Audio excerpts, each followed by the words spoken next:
And we're live. Aha, and we're live apparently. Testing, testing, one, two, three. We have green for the sound machine. A picture and video is looking good. I'll just say hello. I'm Doc Sloan. Welcome to my science fiction station, also known as the Doghouse. Just popping on a moment early to check everything's a-okay. Everything's hunky-dory. Because sometimes things don't go too well on YouTube. We like to be warned, or at least to rectify things. So we'll wait till 10 o'clock, folks, to say hello to everybody properly. In the meantime, if anybody's out there, do say hello. It's always nice to hear from you. It's been a funny week here. There's Gala saying, "Hi, Doc. How you doing, Gala? I got your wee comments there, by the way. Gala, I'm absolutely snowed under with work at the minute and with trying to buy a house, which I've actually succeeded in doing. So I have read them. I'll get back to you. But I'm really pleased to hear that you got through all the Dune book club videos. Hope you're keeping well."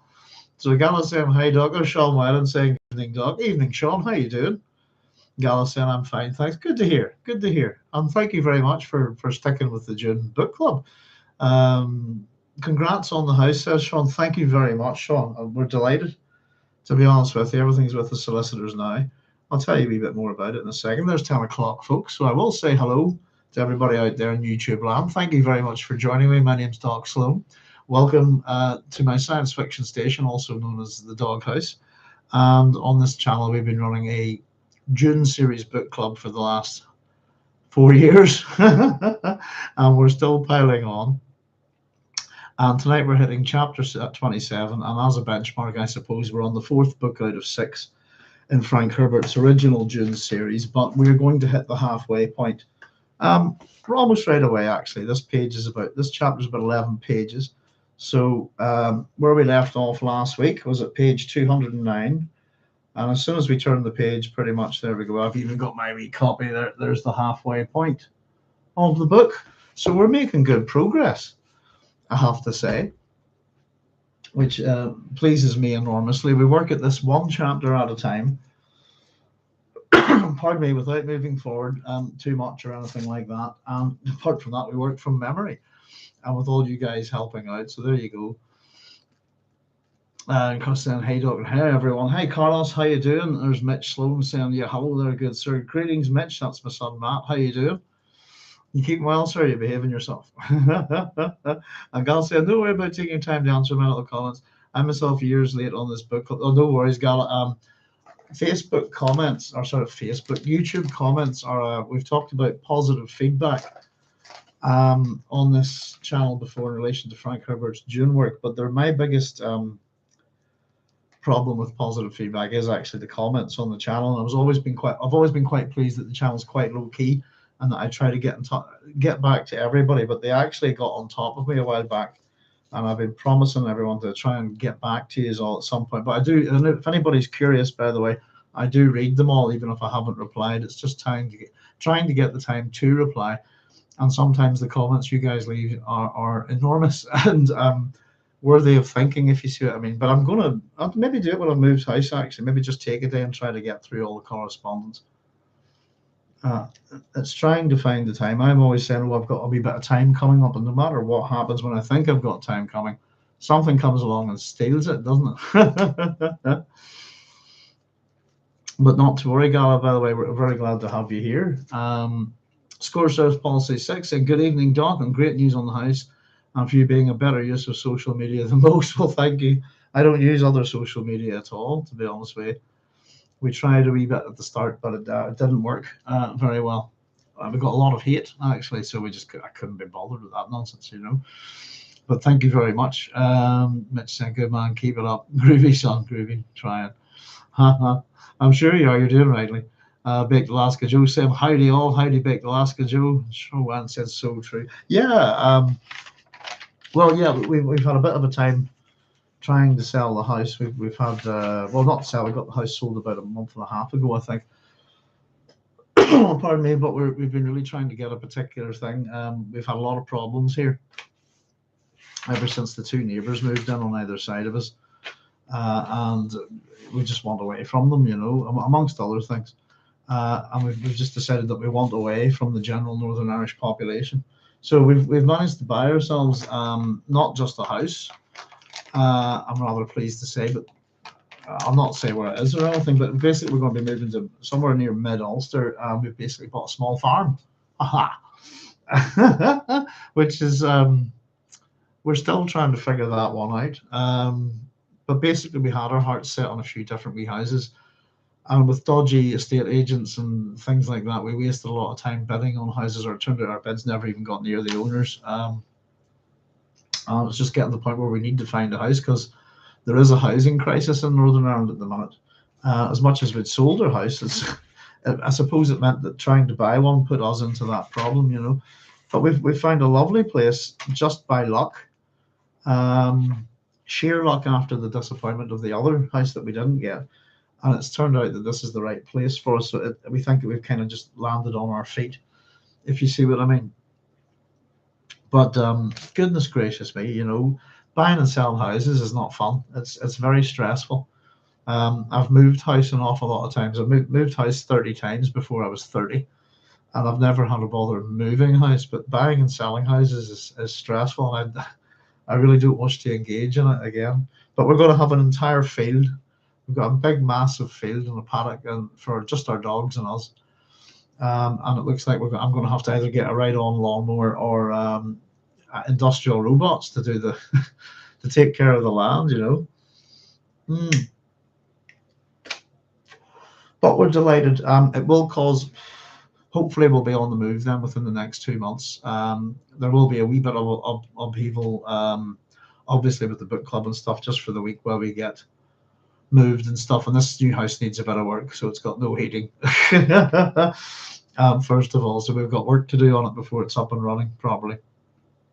But we're very looking forward to it. So in a couple of months' time, we might have a bit of a break for a couple of weeks off the show, just while we get moved, and we're hoping that it moves quickly, you know. But we've got a beautiful house with our own land. And just no neighbours. Our neighbour is a forest park, basically.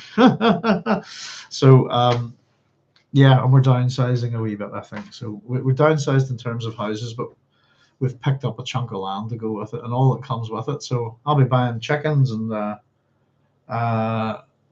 hopefully going to try and grow berries and nuts and try and do a bit of the good life kind of thing. And also do my wife basically, I've got my own office out there as well, wants a book out of me within a year or two, which might just be this Dune book that we're going to write at some point, you know. But yeah, thank you very much, folks. We're delighted. It's taken a lot of stress off, I have to say, just the fact that we know we're going now and we know where we're going. It's going to be one of the few times I've not lived next to the sea in Ireland, but we're going to be living near a loch. Actually, so it's just going to be nice. We're going to get out of town life into the countryside, and you know, all of that stuff. You know, what's going on there, Baked Alaska Joe? Oh dear, that looks like you've sent me $10, which is number one. Thank you very much. That's very kind of you. We hardly ever get any money on the station. That's delightful.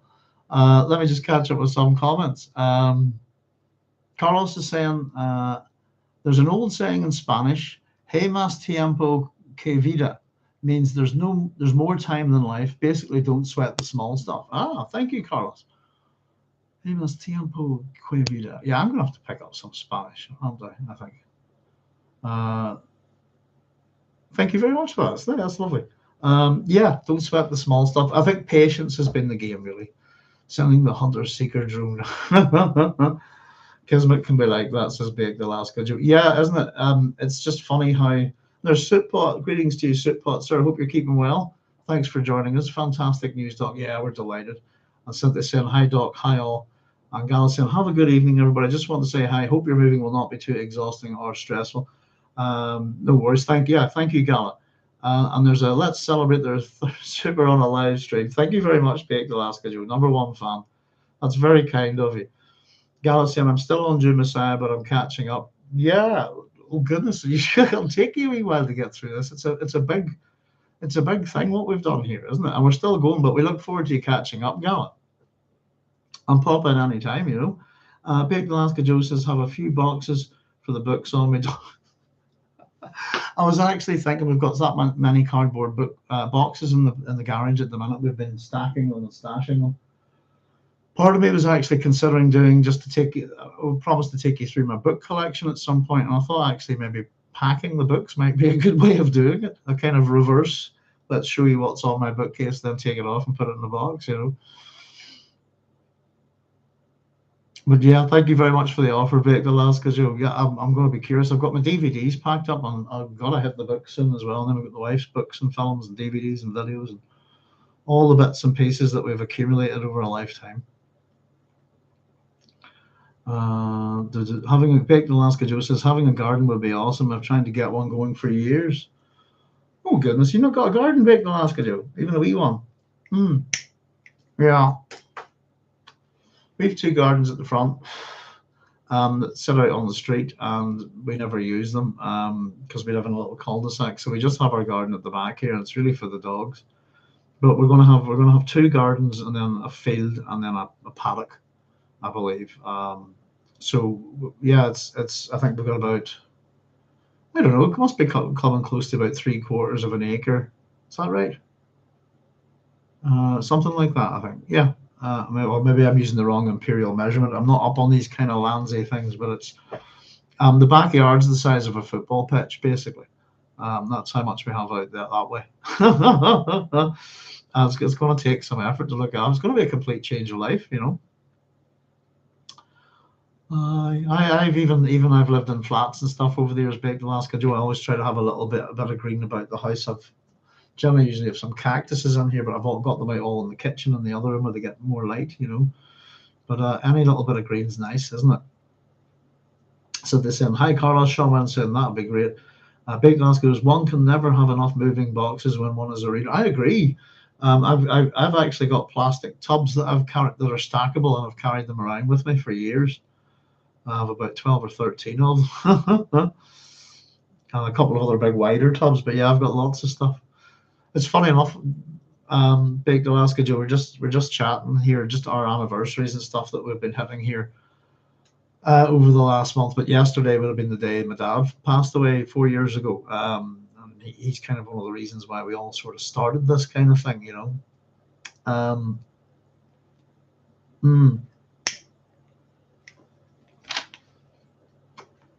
Sorry, I was thinking of something, Baked Alaska Joe. It was to do with my dad. Oh, I was moving in boxes. Whenever my parents decided to retire to this house in the year 2000, they moved down, and I helped them moved in with them for a wee bit until I was here for a few months, and then went to Belfast. But the day we were moving down, my mum moved, just unpacking boxes and just putting boxes and stuff down in the house to get everything unloaded. My mum and dad put all my records in the conservatory in this house, and they all melted. I have a very small record collection left, mainly just some Queen records and picture discs and stuff, but everything else melted. That's what I was trying to remember about boxes.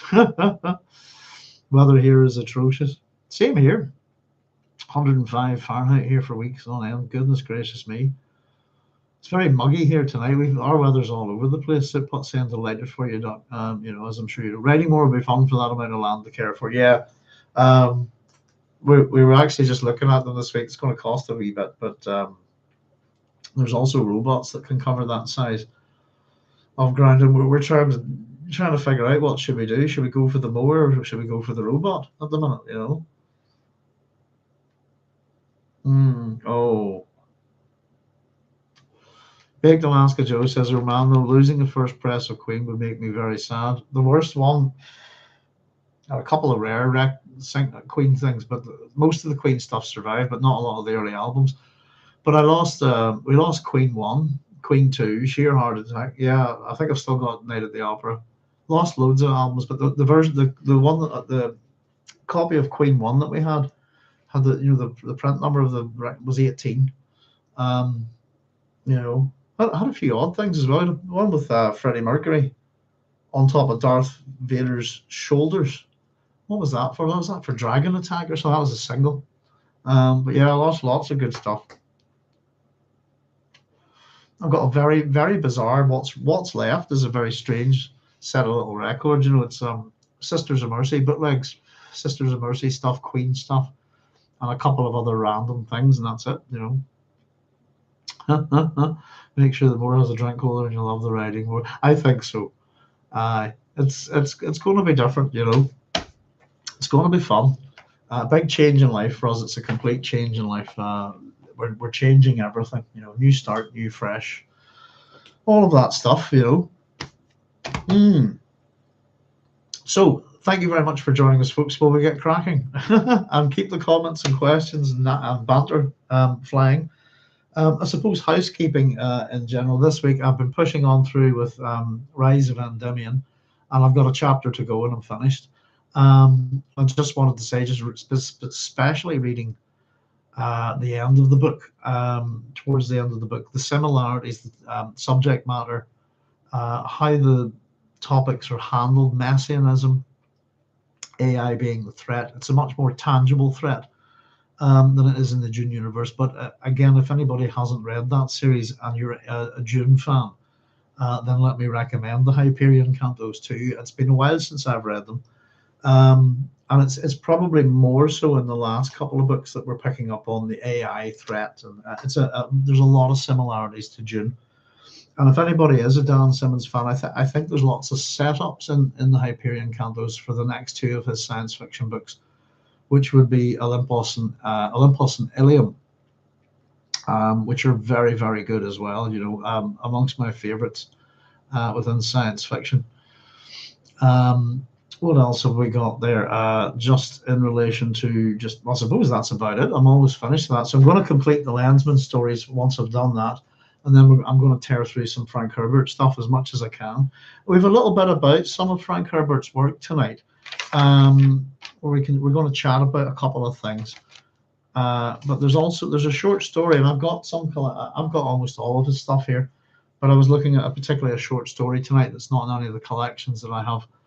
And I've had a look about, and you have found it online. So we'll maybe have a wee bit of a natter about that. Tonight's chapter is an interesting one. After the heaviness of the previous chapter, with its as a very controversial kind of topics, we've got a few words here to discuss in this chapter. A little bit of etymological work, and we've got another fun hidden character. Hidden personages, triumvirate of people, if you like, within this chapter. I wonder, have you figured it out yet yourselves? I saw something online that thought that this character was a boat. I'll give you a bit of a clue, but it's not. So we've got some interesting stuff here. It's again a dialogue heavy chapter. It's a much more easygoing one. I've just called this one the Bride of God. Here's our nice little short epigraph. It's epigraph number 27. The problem of leadership is inevitably who will play God. And this is from Muad'Dib, from the oral history. So a very short epigraph. We've jumped very quickly here from the usual, that almost every epigraph we've had so far has been from the stolen journals by Leto. If at this point, folks, we're not convinced, if at this point you're not convinced that the writer of the oral histories is Leto, I'll say that you should be by the end of this chapter. So whereas much as it says Muad'Dib from the oral history, what we could say is actually the voice of Muad'Dib by Leto Atreides. You know, this is hidden. And again, we have, I suppose, the official discussion of what happens in the past, then these official reports and documents, and then we have the oral history, the oral tradition, which I think is very interesting. We've very, very interesting to me, I suppose, at the minute is the huge internet debate around Christopher Nolan's Odyssey. And I haven't seen it myself yet, but I'd like to see it if I can. I don't think I can handle 3 hours in the cinema anymore. But it's been very interesting to see the debate around, I suppose, the authenticity of the casting, the authenticity of, I don't know, the costumes and weapons and all of this stuff, and how bad everybody feels about it. And I think it's very interesting that a lot of people are citing the Troy with Brad Pitt as being some kind of exemplar when it absolutely butchered the story of the Iliad and the Odyssey. Had the people that win it being killed. So that's not a good example to hold up, I suppose, in terms of Homerica. But it's just made me think, that different works can be presented to different cultures in different ways, and I suppose the point I was trying to make very quickly was that you didn't see Scotland up in arms when Akira Kurosawa directed Throne of Blood. We can't have a Japanese Macbeth, can we? Well, yeah, we can. How things are presented in different cultures and so on and so forth. And I think a lot of people seem to forget sometimes that America is a culture, that needs to present certain types of stories to its own people and audience, I suppose. But just with all the stuff about it, it'll be interesting to see it. There's quite a good Armand Assante version of it up on YouTube, I think, in 2 parts of the Odyssey, which I quite like. And I see that I suppose the comments have even sort of bled into the translations of the current translation that Christopher Nolan has done. The idea of the possibility of Homer being a woman. Just to bring this back to us, is actually originally Samuel Butler's work, who of course we all know from Erewhon and its relationship to Dune. But he's the guy that came up with that idea well over 100 years ago. So I don't know if anybody's seen it or not. I'm hoping to see it at some point. I'm not going to rush out to the cinemas on it. But if anybody's looking to read the Odyssey, just to sort of, which I think is a great thing if films like this get people into the books and into the poem itself. If you're looking for a translation of the Odyssey, if you want a recommendation from me, I would go with E.V. Rue for a good all-round translation. If you want something a bit more prosaic and easier to read, T.E. Shaw, if you can find it. I used to have a copy of his. I don't have it anymore. It was a pretty good one that I enjoyed. T.E. Shaw's Lawrence of Arabia, by the way. So we have some Dune connections there. But I suppose that's just me talking about Olympus and stuff. But who will play God? It's always the problem with leadership, isn't it? You could argue ultimately that people who are led need a leader. Other people don't need leaders, I suppose, and therefore can often resent people who play leadership roles or play gods, this kind of thing. Excuse me. Pardon me. Big Alaska Joe says, I'm visiting the Frank Herbert Dune Park in Tacoma, Washington late this summer. I will have to send you a vid. That'll be fantastic. Baked Alaska Joe, I'd really appreciate that. Give us a little look around. You see any dedications or plaques? I've just seen a picture of it on, I think it's Wikipedia or something. That'll be great. Thank you very much. And as always, folks, by the way, just before we tear into the chapter, part of what we do on the station, from part of the membership thing, but we do it for subscribers as well, is if anybody ever wants to have a natter with me, I make myself available to you for a bit of a chat about science fiction or whatever, It's nice to natter. But if anybody ever does want to have a natter to me about anything, really, any academia, or I've chatted to a few of you guys now, and it's been an absolute pleasure. But if anybody ever wants to do that, let me know. Chuck me an email at sciencefictionstation@gmail.com and we'll sort it out. I have a permanent Zoom office, which I've been meaning to do something with for the station for a while as well. Right, but thank you, folks. That's a great intro tonight. Good bit of chat. Okie dokie, here we go. The problem is, if leadership is inevitably, who will play God? Muad'Dib from the oral history. Right, precious fluids imbibed. Hwi Noree followed a young fish speaker guide down a wide ramp, which spiraled into the depths of Onn. The summons from the Lord Leto had come in late evening of the festival's 3rd day, interrupting a development which had taxed her ability to maintain emotional balance. Her first assistant, Othwi Yaki, was not a pleasant man.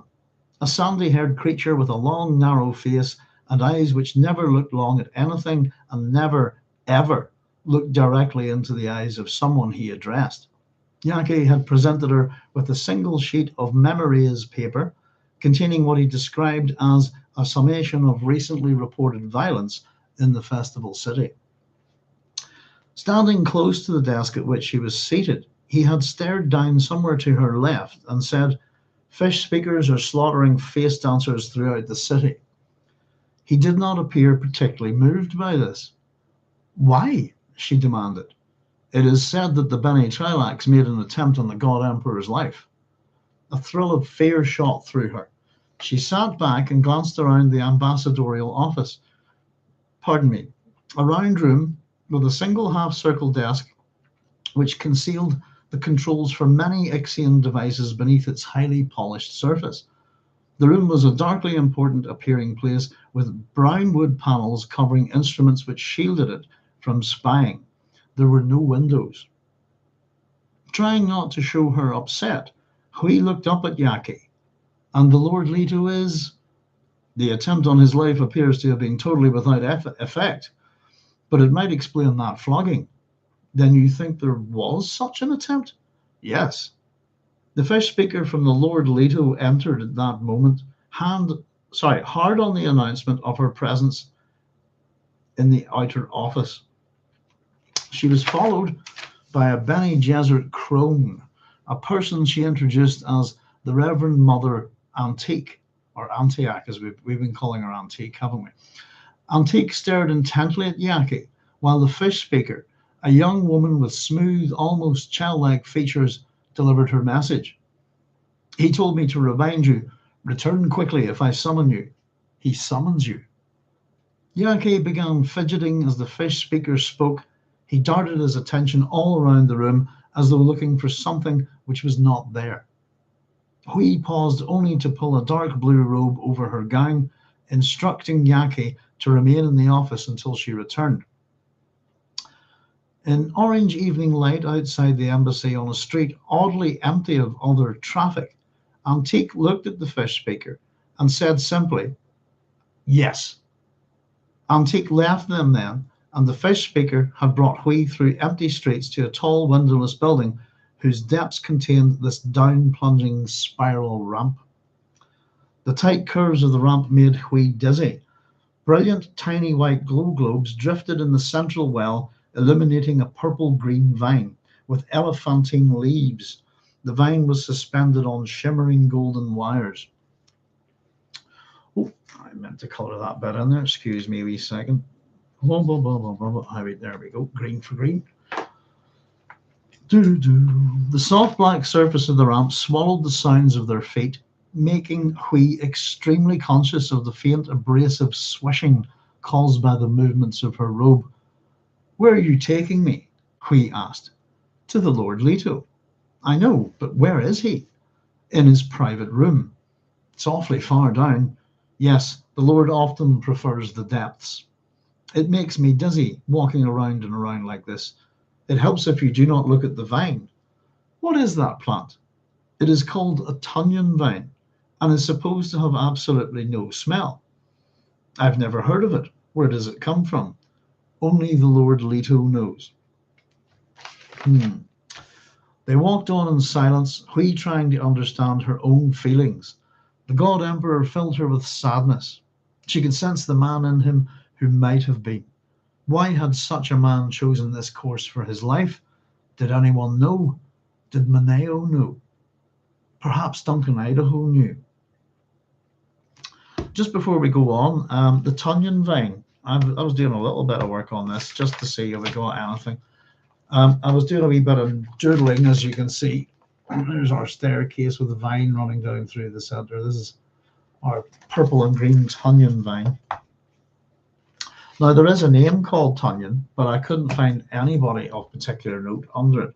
So I tried to do a wee bit of work on the word, and if we split it, ton and yon, or yon ton, if you like, a ton, then TUN is a large beer or wine cask, imperial measure, which is equal to 4 hogsheads. I like this stuff, which is basically 238.7 litres for wine measurement, or 245.5 litres for beer measurement. So it's a large marine mollusk which has a rounded shell with broad spirals. Tuna is the genus of large sea snails. So a tuna is the shell of tuna, basically, which are large marine gastropods from the family Tunidae, the tun and cask shells. If you have a wee look at them on Wikipedia, I did a wee quick sketch of what one looks like. There you go. Not, you probably can't see that very well. Not that I'm any kind of good artist. But yawn, by the way, yawn therefore is a determiner, is that or those, for example. Yawn thing over there. So it could be over there as an adverb in that direction, if that person or thing. There's yon, your man. Well, we would say your man, or there's yon, that's yonder, that kind of thing. But over there, if you like. So in other words, the spiral over there is all I can get, really. But if that is the case, then it kind of fits with the spiral nature of this stairwell and this vine that has no smell. And I was kind of wondering about why does it have no smell, but I've got nothing. It's just the ponderous thing.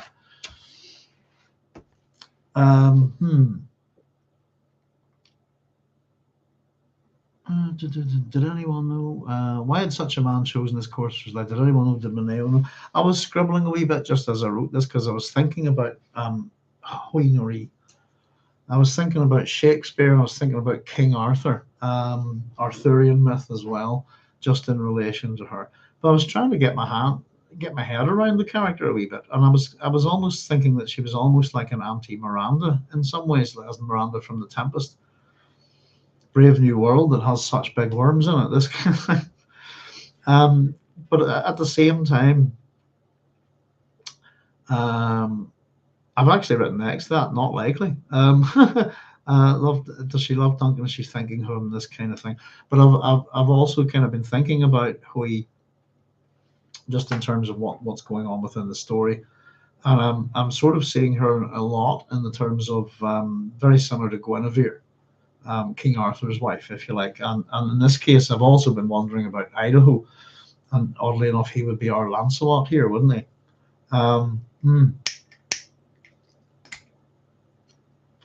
So just curious at the minute, not enough really to get anything out, but I was just wondering about the Tunyon vine.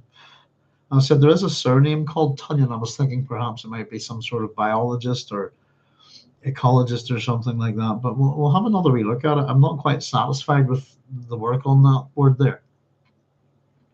Big Alaska Joe says, speaking of sci-fi, the movie Signal 1 is available on YouTube for free and is well worth the watch. Signal 1? Haven't seen it.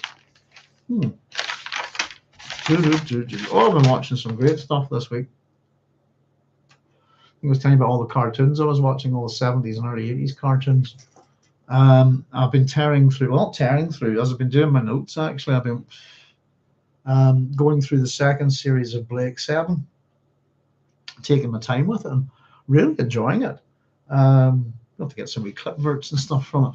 But yeah, I've been enjoying my Blake 7. And I found something as well, actually, which just in relation to your recommendation there, Joe. Let me see. Did I bookmark it? Oh, I've got to keep my bookmarks tidy. I found an audio drama, which is no, I can't. I don't know what I've done with it. I'll find the link, but we're quite into that. I found a sort of set of audio dramas that are science fiction, and they feature a bunch of different people from different shows, if you like. It's like an ensemble cast from different science fiction shows.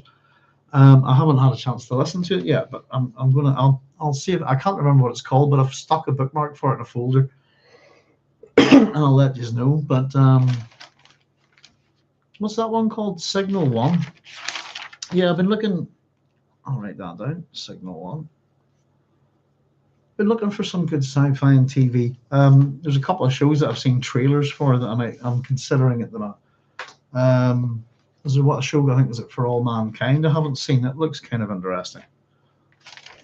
Sort of I believe it's speculative about the space race from the 60s, as if it headed off in different directions.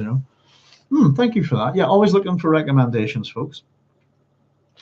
So, did anyone know? Did Maneo know? Perhaps Duncan Idaho knew. And we get Hwi's thoughts here. Her thoughts gravitated to Idaho, such a physically attractive man, so intense. She could feel herself drawn to him. If only Leto had the body and appearance of Idaho. She knew then that she could not discuss Leto's change with Idaho. Maneo, though, that was another matter. She looked at the back of her fish speaker escort. Pardon me, can you tell me more about Maneo? Hwi asked. So real feelings there for Duncan Idaho. I put a wee heart on there. So physically attractive. And if only Leto could be like Duncan. hmm. In body and appearance, not necessarily in mind and psychology, but that's with Duncan Idaho's cast as Charms, and again that's kind of where I'm getting that sense of Leto as Arthur, Duncan Idaho as Lancelot, and Hwi as Guinevere, and all that kind of the love triangle that's there. It's if anybody's not seen Excalibur, by the way, check that out. How that's resolved in that film is incredible. I think the bit where it's one of my favorite parts in the film, where King Arthur comes to retrieve Excalibur. Well, he doesn't really know that she has it. Actually, he goes to ask Guinevere for his forgiveness for being the stuff of future memory, if you like. That he can't be just a man with her; he has to be king. And it's she has the sword, and it's where they both ask each other for forgiveness because of the lives they've been forced to lead. It's one of the most moving and human things. I think it's a wonderful part of that film. Of course, she has Excalibur. It's a great part of the film. The whole last part of that movie, the last quarter of it's just supremely good, isn't it? There's Chaya saying shalom, shalom all. Hope everyone is well. Greetings and salutations, Chaya. Good to see you. Hope you're keeping well. Hope everything's groovy. Carlos Cressel saying, Joe, I've heard good things about Pluribus too.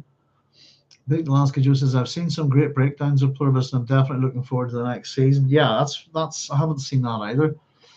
My wife's been watching a really good show. She's been watching a couple of really good shows. We've been getting into Korean and Japanese TV. Oh goodness, what is it? Bon Appetit, Your Majesty, which is a sort of it's one of these kind of food time travel things. It's very, very good. My wife started watching it. I've kind of just sort of joined in. She's out on the last episode of the first season of it now, and it's quite enjoyable. It's on Netflix. It's one of these kind of weird food things. But we've been watching some Japanese legal shows that have been quite fun. So this one's called Bon Appetit, Your Majesty. It's one of them. I call it food porn. You know the way where people eat the food, they go, oh, nutty, and their clothes fly off, this kind of thing, because the food's that good. It's a food heavy show. It's great fun. It's got a kind of closed time loop type story to it. So yeah, if we're recommending stuff, always good to see stuff from other cultures. But yeah, Pluribus is a kind of hive mind thing, isn't it?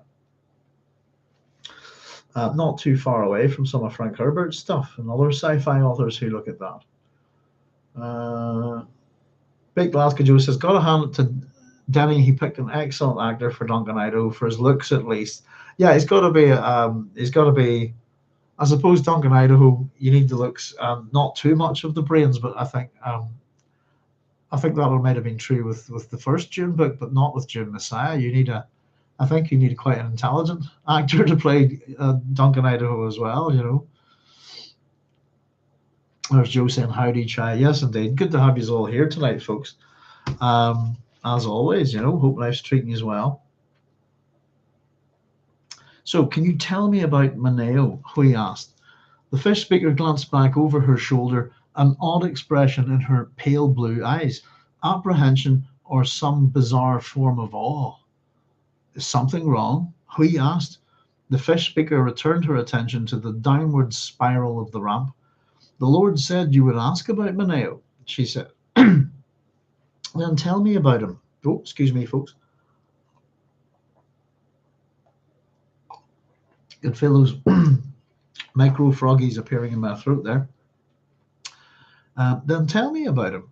What is there to say? He is the Lord's closest confidant. Closer even than Duncan Idaho? Oh, yes. Maneo is an Atreides. Maneo came to me yesterday, Hwi said. He said I should know something about the God Emperor. Maneo said the God Emperor is capable of doing anything, anything at all, if it is thought to be instructive. Many believe this, the fish speaker said. You do not believe it. That's a question. Come back to this in a wee second. Hwi asked the question as the ramp rounded a final turn and opened into a small anteroom with an arched entrance only a few steps away. The Lord Leto will receive you immediately, the fish speaker said. She turned back up the ramp then without speaking of her own belief. So no answer from her. But just prior to this, I've kind of written, why does Hwi ask this question? Many believe this, but you do not believe it. Pardon me. I've written next this. Why does Hwi ask this correction? What does she see here? I actually had another question about the fish speaker, but I wasn't paying attention. I realized it was just a silly. Yeah, I should have been paying attention. But there's something going on here. I'm not sure what it is. But the reason why I've actually come back in my notes and written this question here from a point further down the chapter, because it's the kind of questioning of the fish speakers. It's the warning that the God Emperor gives Hwi that we'll come to shortly in relation to the fish speakers. Many believe this, that he's capable of doing anything at all. That's thought that, but you do not believe it. I kind of wonder, as we'll find out, is apart from maybe the contradictory, the contradiction of the God Emperor will not let them harm Hwi. If that wasn't the case here, would she be in danger here by asking this kind of question to this type of religious fanatic? Right, so when she doesn't get an answer, Hwi stepped through the arch and found herself in a low-ceilinged room. It was much smaller than the audience chamber. The air felt crisp and dry. Pale yellow light came from a concealed source at the upper corners. She allowed her eyes to adjust to the lowered illumination, noting carpets and soft cushions scattered around a low mound of... She put a hand to her mouth as the mound moved, realizing then that it was the Lord Leto on his cart, but the cart lay in a sunken area. She knew immediately why the room provided this feature. It made him less imposing to human guests, less overpowering by his physical elevation. Nothing could be done, however, about his length and the inescapable mass of his body, except to keep them in shadows, throwing most of the light onto his face and hands. Once again, it's a bit like that meeting with Duncan Idaho. There's a certain setup with the God Emperor that it's almost like stagecraft here, the lighting on his face, etc. I just get that sense that there's a lot of theatre with him, that he's a bit of a performer. Come in and sit down, Leto said. He spoke in a low voice, pleasantly conversational. Hwi crossed to a red cushion only a few meters in front of Leto's face and sat on it. Dear, oh dear. The cushion, that is. Dear, oh dear. Syntax is everything sometimes, isn't it? Excuse my rudeness. Leto watched her movements with obvious pleasure. She wore a dark golden gown, and her hair was tied back in braids, which made her face appear fresh and innocent. Oh, talking of braids, if anybody is interested in checking out that Netflix show, Bon Appetit, Your Majesty, it's I think it's a Korean show. Haven't caught any of the titles or anything yet, or the actors' names or anything yet. But the women, the costume design, the hair and makeup, whatever, the women in that show wear these incredible braids, and I've never seen anything like it. And the show deserves an award of some kind just for hairstyles. But incredible braids on these Korean women. That there's the emperor's mother, is it Mother Dowager or something like that, mother-in-law? Oh, I didn't quite catch her title. She has a braided setup that makes her hair look like a samurai helmet. The hairstyles are incredible. I was just like a culture shock for me. Go, what on earth, you know? But Hwi's braids just reminded me of that. I've never seen braids like that in anyone's kind of in any kind of hairstyle ever. They're incredible. Huge things like helmets, but they're very, very pretty, and they're bedecked with jewels and stuff. Just reminded me of it there. Sorry. Let's see. Just while I'm making a wee quick cigarette here, I'll catch up with your comments. Big Alaska Joe says, today has indeed been a good day. Had my regional manager do an inspection and review, and I aced them both. Excellent. Then I made a huge sale in front of the boss. Lovely. Safe to say today is a good day. It is. It is. We're kind of, as I said, this is around this time of year is a wee bit emotional for us. But I don't know, just the last couple of days, I thought we've got a sense of things turning around for us, if you like.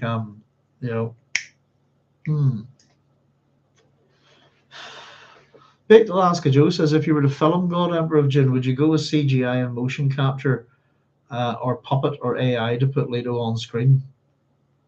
If it was me, I'd make it as mechanical as possible. I'd have an actor, probably within a big. Yeah, we'd go about. I wouldn't bother with AI. It doesn't look real. It still doesn't look real to me, and it never has looked real. So, if something's CGI, it needs to be all CGI, I think, for it to work. But even if you look at the old Star Wars films where they've CGI'd in all these extra stormtroopers or more X-wings or whatever, it doesn't look right. They look wrong compared to the. Yeah, I much prefer practical effects. It's a sad sort of thing, isn't it? That part of the joy of filmmaking and watching people make film and TV shows was the models that they built. The miniatures, and whether it be scale sets, or flying ships to the little creature features, that kind of Ray Harryhausen tradition. It seems to have died, hasn't it? There's not that much of it going on. But no, you need a good actor with Leto. I'm trying to think who doesn't mind having that sort of stuff over. You'd have to have an actor of the right age. But I don't know, someone who enjoys work. But it'd be an interesting role to play. But I think puppeteers would be the right way to go, probably. With an actor as part of the puppet.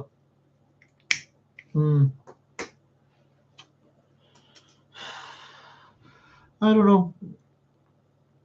There's some things about the God Emperor that as much as we've been getting a lot of the bad stuff about him lately, and a lot of it in that sense is his own propaganda. I think in many ways he does monstrous things, but we've been seeing very much an attempt, I think, even within his own journals, to paint himself as a monster, as that ultimate predator,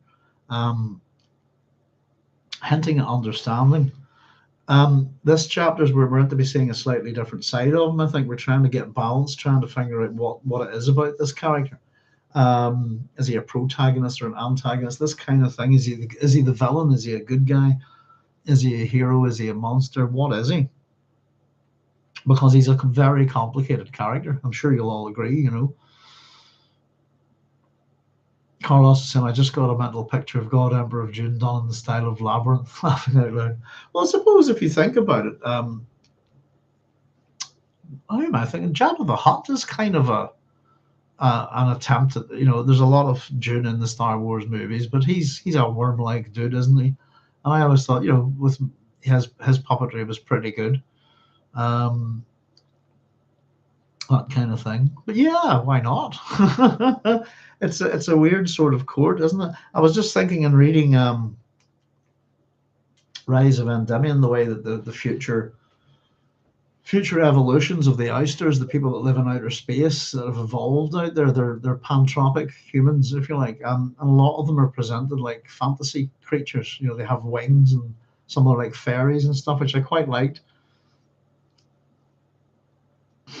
Throw the Reverend Mother in the bog of eternal stench. I like that. I love things like that. The naming of a you know, a forest of doom or a bog of eternal stench, that kind of thing. mm. Been listening to old Harry's game as I always do. Again, I go to sleep to it every night. And again, there's a whole bunch of stuff in there about race memory, and there are a lot of similarities between old Harry and the God Emperor as well. In fact, if anybody's not familiar with it, check out old Harry's game. You'll find it on YouTube. There's 7 series of it. The first one's not great, but um, there's some excellent stuff in series 3 and 4. I mean, they're all great. The first one's it's finding its feet, and then there's a bit of change in cast, and then the whole thing moves forward very well. And then season 6 and season 7, the main actor passed, who's playing the professor, and it's who is it who takes up the role? It's Annette Crosby. If anybody doesn't know, she becomes the new professor in season 6 and 7. Annette Crosby is the abbess in Hawk the Slayer. She is Galadriel in Ralph Bakshi's Lord of the Rings cartoon, and she is the much put upon wife of Victor Meldrew in One Foot in the Grave. But she's a great go-to actress. But she's also Professor Edith Cordelia, was it Harrington, something like that? I can't remember her last name, Barrington or something. She's very, very good on it, yeah. As foils to old Harry.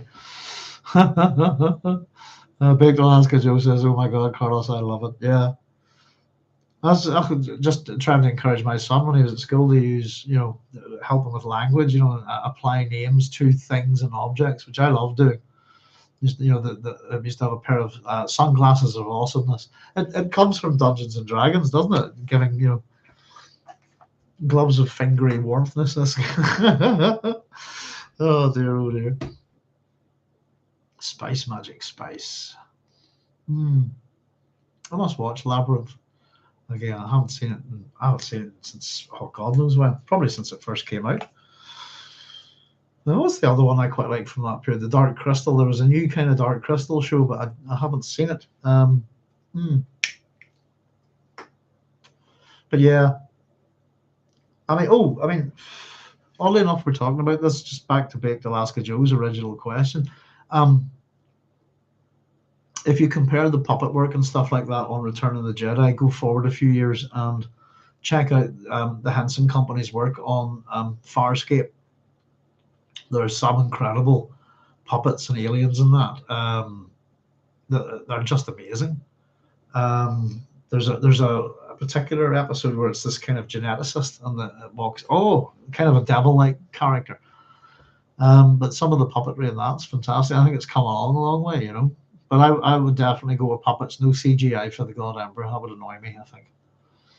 Unless the whole thing's a cartoon. I don't think it would suit it. I don't think it would suit a film either. Put it on screen's the key word, but I wouldn't make a movie out of it. I'd make a TV series. Big Alaska Joe says, "Don't go that way. If she'd have gone that way, she'd have gone straight to the keep of Arrakis." Big Alaska Joe, I would go with CGI motion capture. I suppose that motion capture. Idris Elba has the face of Leto. You think? I think he would make a good Leto. I think he would make a good Leto Atreides, the first as well. My kind of ideas. What's the actor's name? I thought would be a good fit. What's the actor's name now? Is it Dev Patel? I thought that, yes. But this was going back. It was kind of seeing him in The Green Knight and thinking that he reminded me on the chap that played King Arthur, that he could play a very young person and then they could age him very well, but he was the right kind of he could look like a young man, he could look like an older man. But if I would have cast Dev Patel, but Idris Elba would make Idris Elba. Idris, I can nearly talk tonight. Idris Elba would make a good Leto. I thought he was a fantastic genie in 3,000 Years of Longing. If anybody's not seen that, that's a great film. I love that. It's one of those ones that's by George Miller, isn't it? Where the trailer is actually, not that the film's bad, but the trailer for the movie is almost better, But yeah, motion capture is pretty good these days too, I suppose.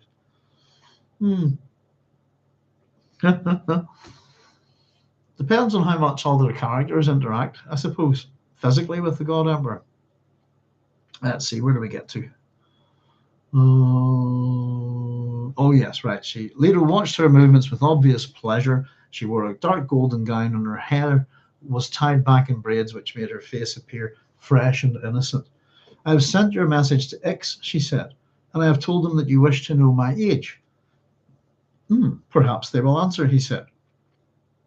Their answer may even be truthful. I would like to know when I was born, all of the circumstances, she said, but I don't know why this interests you. Everything about you interests me. They will not like it that you make me the permanent ambassador. Your masters are a curious mixture of punctilio and laxity, he said. I do not suffer fools gladly. Do you think me a fool, Lord? Malky was not a fool. Neither are you, my dear. I have not heard from my uncle in years. Pardon me. Sometimes I wonder if he still lives. He does. Perhaps we will learn that as well. Did Malky ever discuss with you my practice of takia? She thought about this a moment. Then it was called ketman among the ancient Fremen. Yes, it is the practice of concealing the identity when revealing it might be harmful. I recall it now. He told me you wrote oh God, there's a word for you, isn't it? Pseudonymous histories, excuse me, some of them quite famous. That was the occasion when we discussed takia. Why do you speak of this, Lord? To avoid other subjects. Did you know that I wrote the books of Noah Arkwright? So just before we jump forward, go further. We've had these terms before, so just to refresh our memory, takia from the Arabic means prudence, a concept that refers to a Muslim concealing their faith or religious identity for safety reasons. The Arabic of the word is very similar spelling to what we have here, just drop the U basically. Has a trilateral root, waf, kaf, ya, which denoting caution or fear, prudence, guard against danger, carefulness, wariness. Ketman's relating to takia and is literally the action of covering or dissimulation by silence or omission. From the Arabic katama, which means to conceal or to hide, and I've just written see wiki if you want to know any more.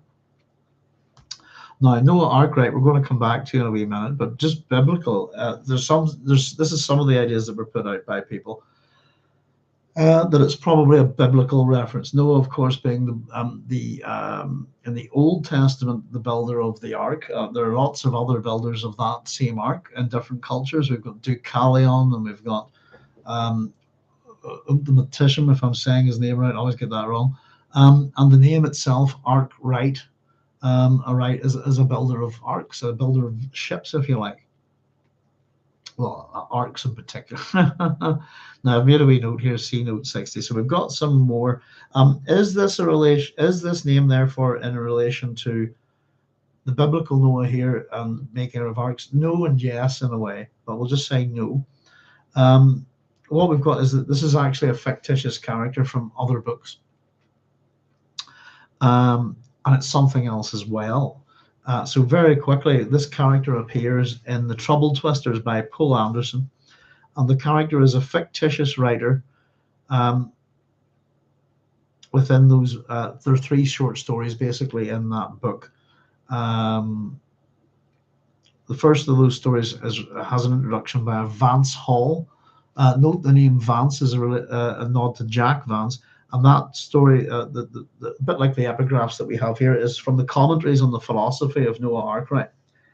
It's the introduction to His Son Invisible. Now, I've got a wee bit more to tell you about, in fact, quite a lot more to tell you about that. But some people have said that just looking at stuff online, oh, this is a reference to Noah.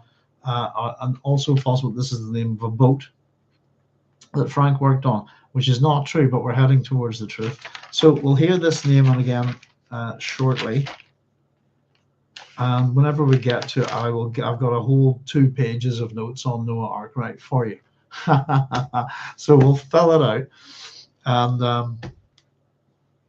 we'll come to it again at the second mention. But just that's a little bit that I scribbled in there, and thought I'd actually ended up not finding too much the first time. Went and researched it. By the time I got to the second mention of Noah Arkwright in this book, I had a lot more info. So We'll keep it for you for a few minutes down the road. Keep the tension and suspension going. Carlos is saying Woody Harrelson is an aging Bronzo Vix. Yeah. I'll tell you what, Woody Harrelson would make a great God Emperor. But yeah, I do like Woody Harrelson, I have to say. There's Babs Bilo saying, howdy y'all, and evening doc. Howdy, right back at you, Babs. Lovely to have you here. Carlos saying, howdy, Babs. Rolando Salo is saying, howdy, doc. Greetings and salutations, Rolando. How are you keeping? Good to see you here, folks. Thank you very much. We're just piling in. We're not too far into the chapter. We've just hit Noah Arkwright, the first mention of this interesting character. I wouldn't have got this one before, by the way, so I'm quite chuffed about this. We are finding out all sorts of things, aren't we? So to avoid other subjects, just to jump back here, I suppose, Malky ever discussed with you my practice of Takea? So in other words, the practice of concealing your faith or religious identity for safety reasons, out of caution, out of prudence. So the God Emperor participates in this. He hides things about himself. The Fremen call it Ketman, we're told here, the same as Takea, literally the action of covering or dissimulation by silence or omission. And as we go through this, we'll get quite. We've seen a fair bit of this, by the way, throughout the God Emperor of Dune already. The God Emperor's asked questions. He doesn't answer them. He diverts. He sends you somewhere else. I'll tell you later. All in good time. You will learn this from my fish speakers. Seldom does he answer anything directly. And I suppose Ketman is a bit like in that sense, I suppose, like a lie of omission, isn't it? You might be a Muslim, but you're just not telling anybody, this kind of thing, to protect yourself. See, we've seen similar practices with other religions as well. The Jews have had to do this kind of thing. Christians have had to do it under Roman persecution as well. There's all sorts of little things that people do to disguise their faith without giving it up, if you like. Excuse me. Oh, pardon me. So that was back to, we're told that he wrote pseudonymous histories, some of them quite famous. That's when we talked about Takea. Why do you speak of this? To avoid the other subjects. Did you know that I wrote the books of Noah Arkwright? So again, oral tradition. This is actually, these are histories, we're told. Another historian, she could not suppress a chuckle. How amusing, Lord. I was required to read about his life. I wrote that account too. What secrets were you asked to wrest from me?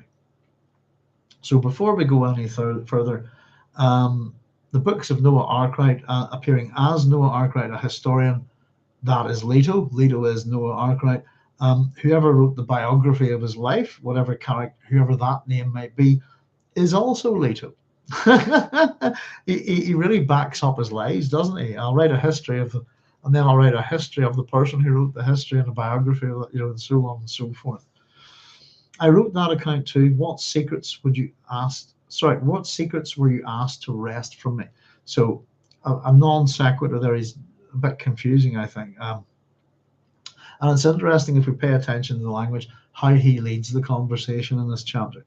She did not even blink at his strategic change of subject. They are curious about the inner workings of the religion of the Lord Leto. Are they now? They wish to know how you took religious control away from the Bene Gesserit, no doubt hoping to repeat my performance for themselves. There's that word, performance. I'm sure that's in their minds, Lord. Hwi, you are a terrible representative of the Ixians. I am your servant, Lord. I like the honesty there. You're a terrible ambassador to your own people. Have you no curiosities of your own? I fear that my curiosities might disturb you, she said. He stared at her a moment then. I see. Yes, you're right. We should avoid more intimate conversations for now. More intimate conversation for now. Would you like me to talk about the sisterhood? So this is let's talk about this instead. How about this? Okay, sure. Yes, that would be good. Do you know that I met one of the Bene Gesserit delegation today? That would be antique. I found her frightening, she said. You have nothing to fear from Antique. She went to your embassy at my command. Were you aware that you'd been invaded by face dancers? Hwi gasped, then held herself still while a cold sensation filled her breast. Othwiyaki? She asked. You suspected. It's just that I did not like him, and I've been told that. She shrugged then, as realization swept over her. What has happened to him? The original. He is dead. That's the usual face dancer practice in such circumstances. My fish speakers have explicit orders to leave no face dancer alive in your embassy. Hwi remained silent, but tears trickled down her cheeks. And we get her thoughts here. This explained the empty streets, antiques, enigmatic, yes. It explained many things. I will provide fish speaker assistance for you until you can make other arrangements, Leto said. My fish speakers will guard you well. Hwi shook the tears from her face. The inquisitors of Ix would react with rage against Hax. Would Ix believe her report? Everyone in her embassy taken over by the face dancers. It was difficult to believe. Everyone? She asked. The face dancers have no reason to leave any of your original people alive. You would have been next. She shuddered. So just in terms of our little skulls that we often get, there we go. Whenever people die in these books, we do pay attention. So Othwiyaki gets one of his own. The entire Ixian embassy staff get one of their own. And all the face dancer replacements for the Ixian embassy staff get one, because they're all being killed too. Don't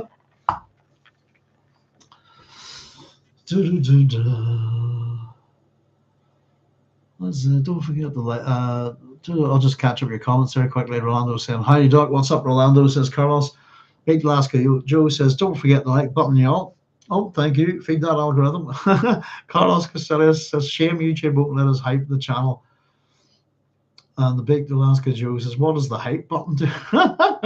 What's the hype button? I have no idea. Honestly, I have no idea. Awards points, I guess. There's another YouTube thing here. Oh, I don't mind not being hyped too much, guys. Excuse me a second. I need to blow my nose, folks.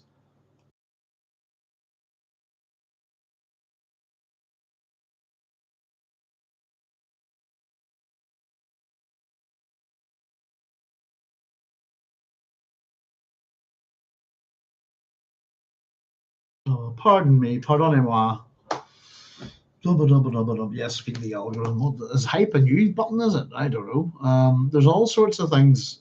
You've got top fans now, and people have got little crowns and stuff. I generally am not too much invested in that kind of thing, to be honest with you. I've got that much to do. But Carlos, we were saying actually, we were saying that we are considered an anti-algorithmic channel. So I have no problem with that. I've kind of not stopped worrying about it a long time ago. Just kind of try to see how things go with the channel. I'm more concerned with just trying to do a good job and quality and doing what we can for our audience, I suppose, and enjoying myself a bit, and not too worried about making money or having the whole world and their mother jump in on top of us. I think if we were a big channel, we couldn't do this, to be honest with you. I could keep doing the book club, but I've seen some of the big channels and the amount of chat that it's impossible to keep up and to chat to everybody. And I much prefer chatting to all of you, to be honest with you. I like reading your comments, I like interacting with you.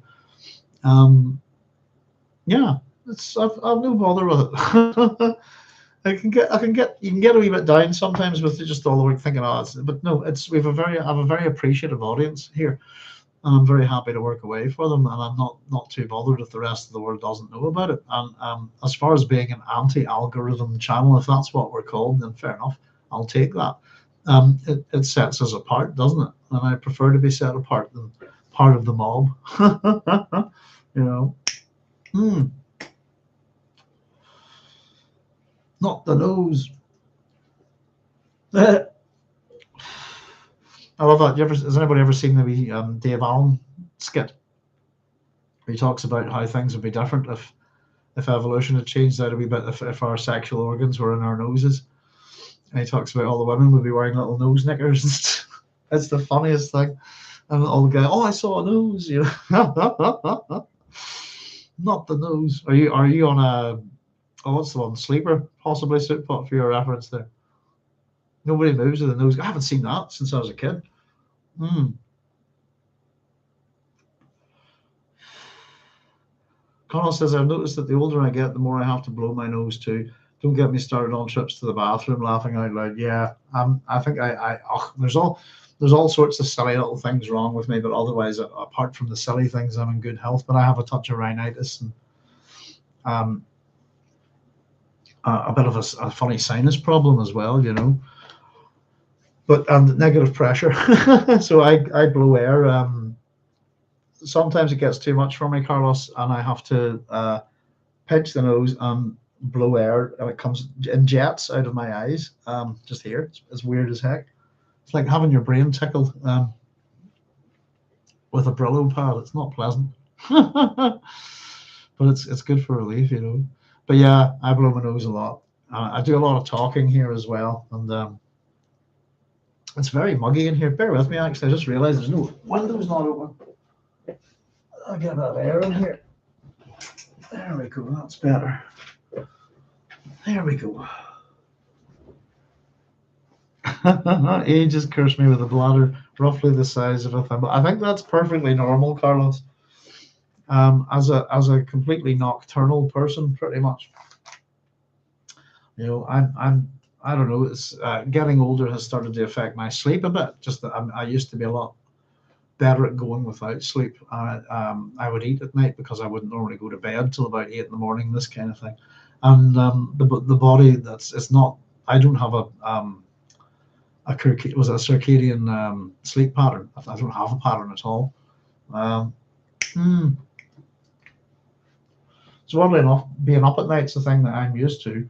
I'm finding that difficult, but yeah, that's just part of life, isn't it, Carlos? Running to the toilet all night. Naps are good. I think that's what I've discovered.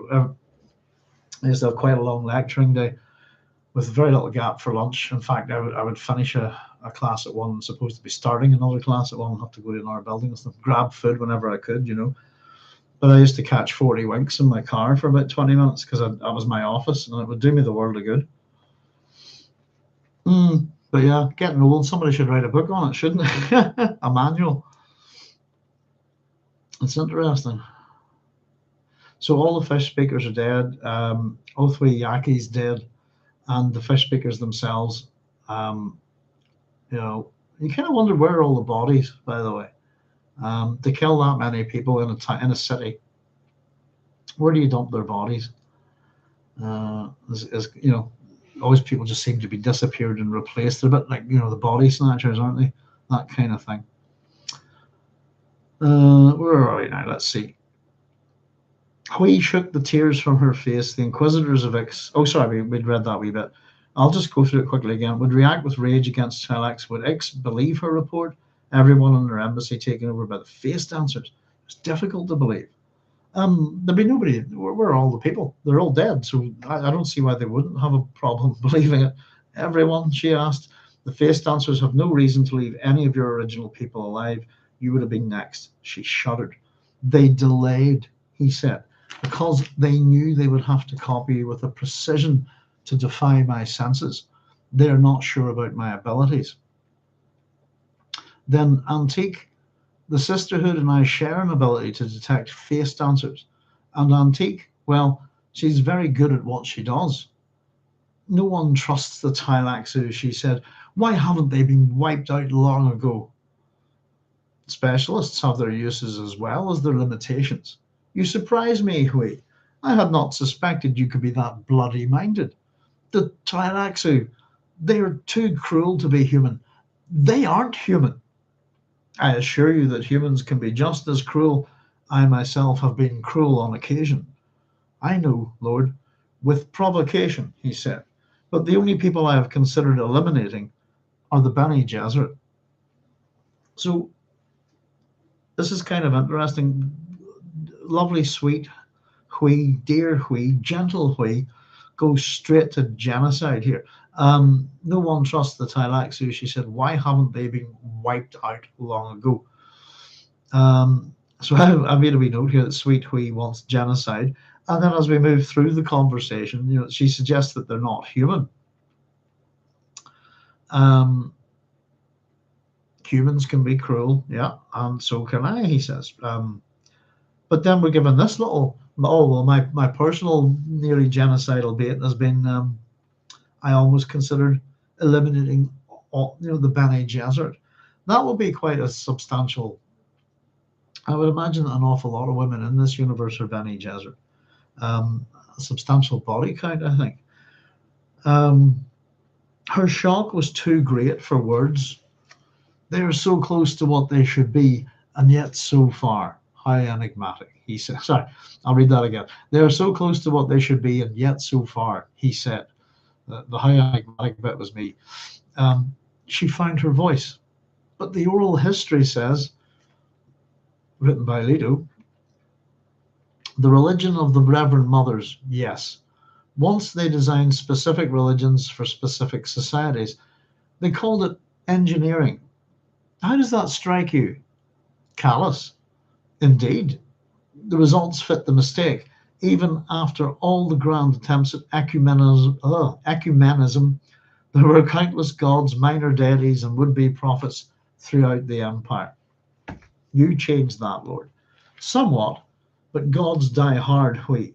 My monotheism dominates, but the original pantheon remains. It has gone underground in various disguises. I have a little note here. They called it engineering. How does that strike you? Callous. My little note is Hwi Noree is engineered.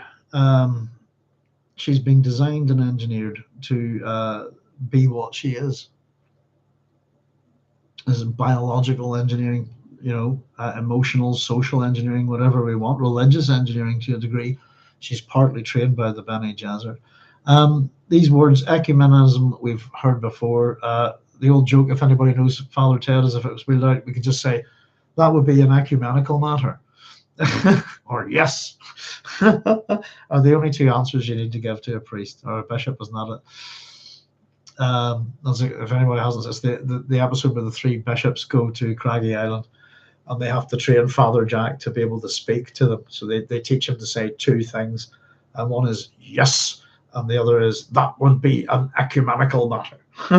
So ecumenism is from the Greek oikos, which means house, and oikomene, which is goes to the whole world, if you like, and then the word oiken, which is to inhabit.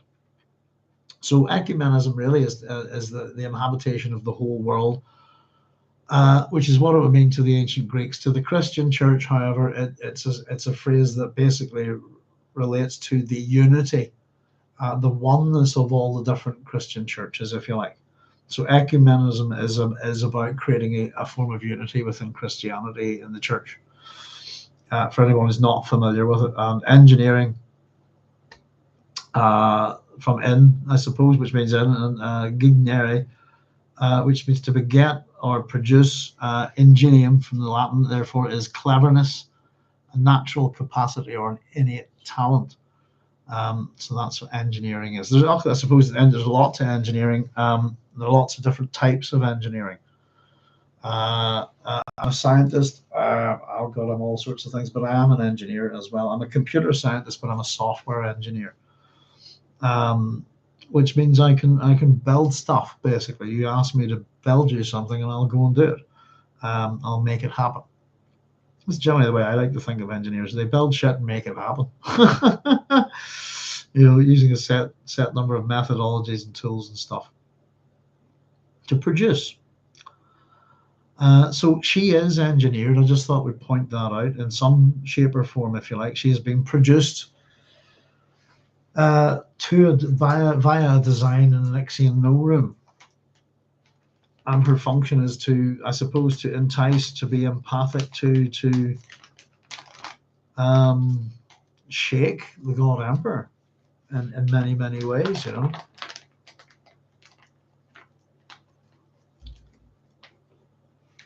Engineered from the genetic material of Bronzo, if I remember correctly. Is that true?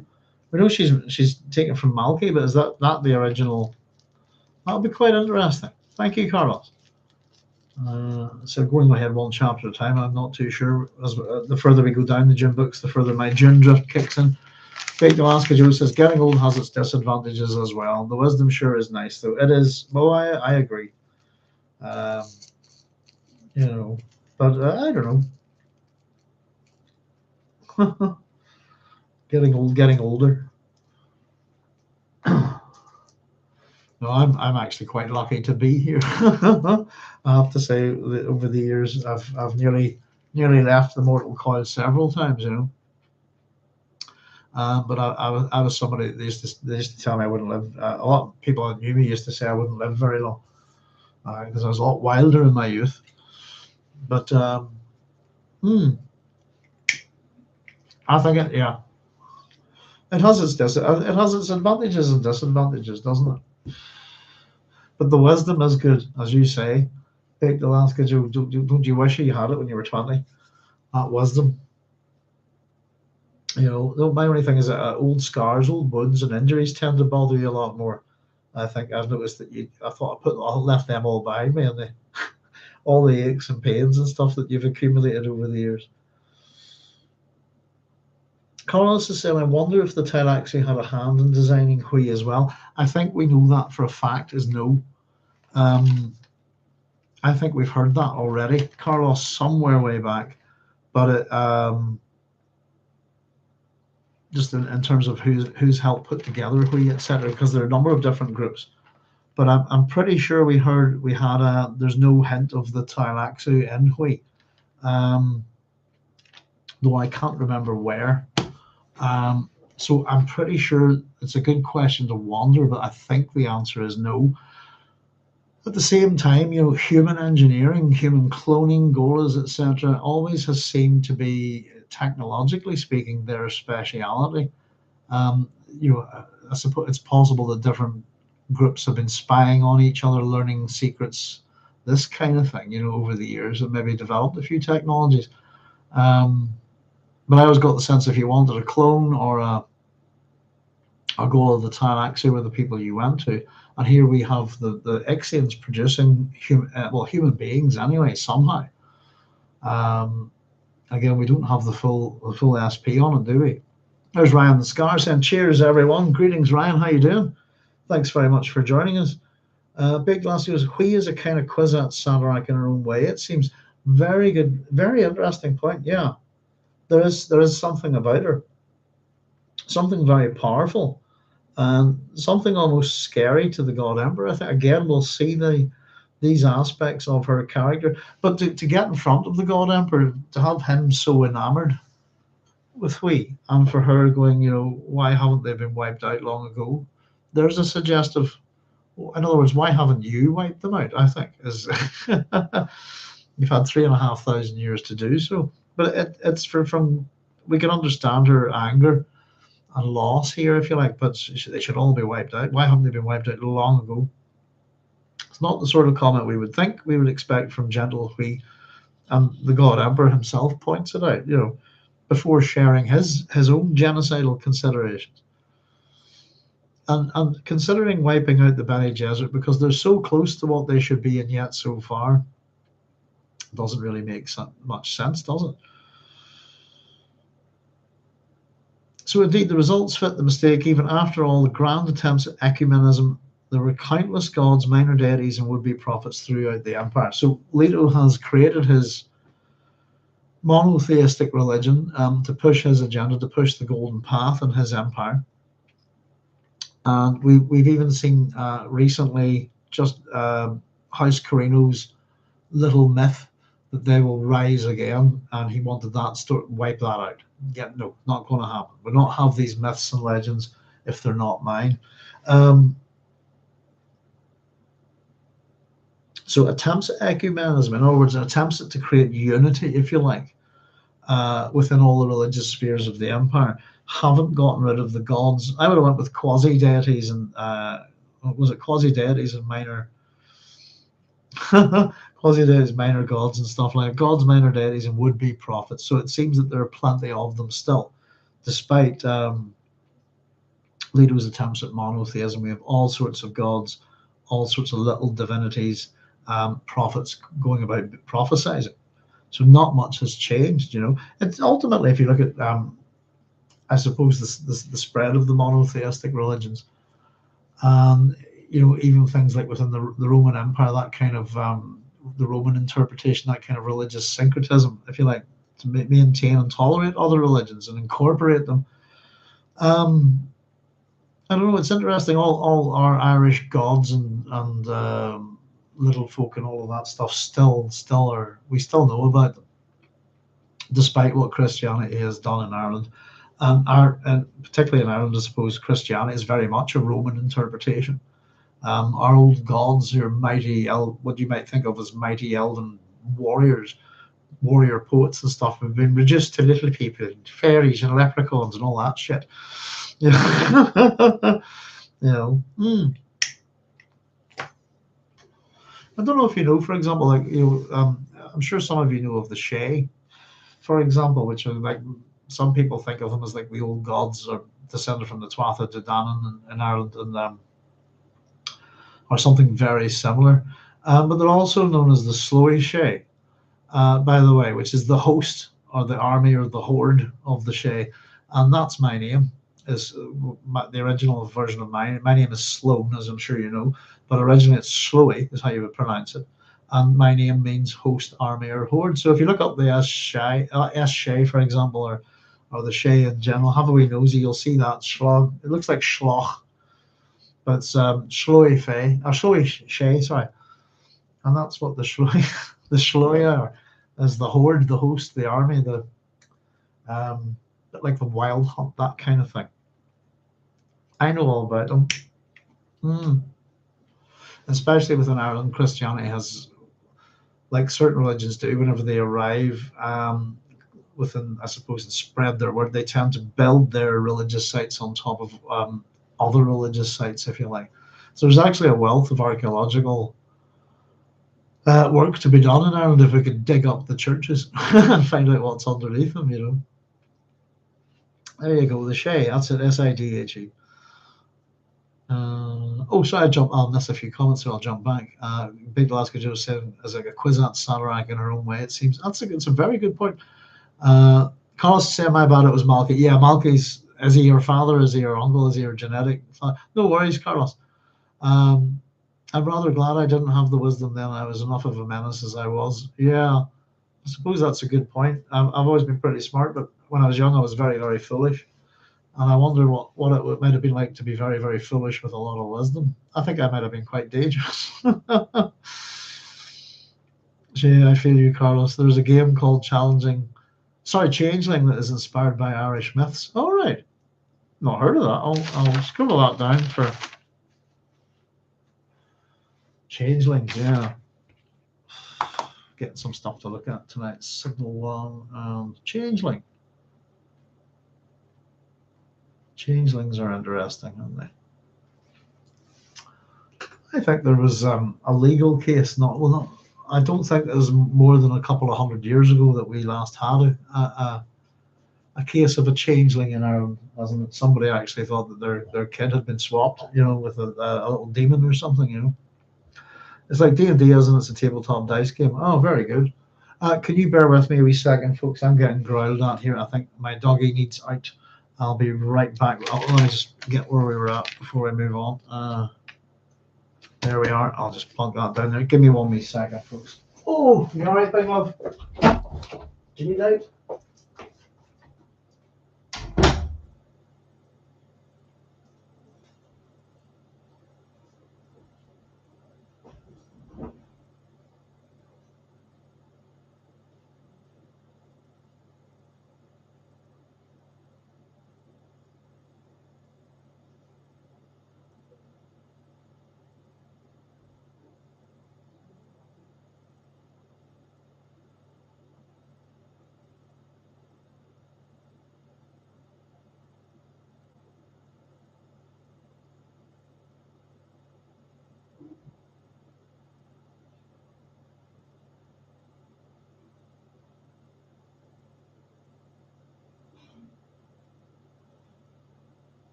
Pardon me. Sorry about that, folks. Girls gotta go. The girls gotta go because they just bark at me if I don't let them out. Changeling is, as Bob said, Changeling is part of the game system that includes Vampire the Masquerade, isn't it? Been many years since I played a story told World of Darkness. I played Vampire the Masquerade a little bit, long time ago when it first came out. Changeling. I'll check it out. Hwi's empathy, Carlos says, cut right through the God Emperor's defenses to strike at the heart of the man who could never truly know the romantic touch of a woman. Yes, empathy, I think, is a big part of it, isn't it? Let me see.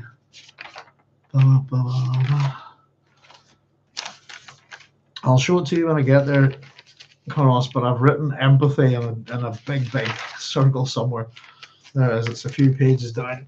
Empathy. It is indeed one of her weapons, I think. So let's see. You changed that, Lord, somewhat, but gods die hard. Hwi. My monotheism dominates, but the original pantheon remains. It has gone underground in various disguises. Lord, I sense in your words, she shook her head. Am I as coldly calculating as the sisterhood? She nodded. So again, by the way, shall I talk about the Bene Gesserit? Yeah, here we go. Am I as cold and calculating as the sisterhood? She nodded. He interrupts. I've written next as he interrupts, prompts, and directs the responses. So he's guiding the conversation here. It was the Fremen who deified my father, the great Muad'Dib, although he doesn't really care to be called great. Pardon me, but were the Fremen, were they right? My dearest Hwi, they were sensitive to the uses of power and they were greedy to maintaining their ascendancy. I find this disturbing, Lord. I can see that. You don't like the idea that becoming a god could be that simple, as though anyone could do it. Just before we move on with that, excuse me, I'm dribbling condensation all over myself here. There we are. This isn't particularly kind to the Fremen, is it? It's the Fremen who deified my father, the great Muad'Dib. Why did they do it? Because they were sensitive to the uses of power and greedy to maintain their ascendancy. Interestingly enough, I suppose this idea of ascendancy is a curious one, and it's not a good thing to have your people in an ascendancy. It's often a self-applied term. Here in Ireland, I suppose in the previous century, the last couple of hundred years, going back, we had what was called the Protestant ascendancy in this country. The Orange Order, for example, is partly to promote that. And what it ended up being was the exact opposite. If you could consider an ascendancy a kind of anabasis, if you like, that you're on the rise, you're marching up the country. To be honest, what it generally creates is a catabasis, a descent into hell. And I think that, for example, the people, particularly the Protestant population, their ascendancy went the other way. The sense of their superiority, the uses of power, the ability to, take land and all this kind of stuff, and oppress Catholics, and it really worked towards their detriment, I think. But we're getting the same thing here from the Fremen. The Fremen made him a god, At the same time, we're ignoring the fact that we're talking about religious engineering, that was done to the Fremen. That at the same time, if we remember going back a bit, we know that the Fremen had their own myths already well established before the Bene Gesserit ever got near them.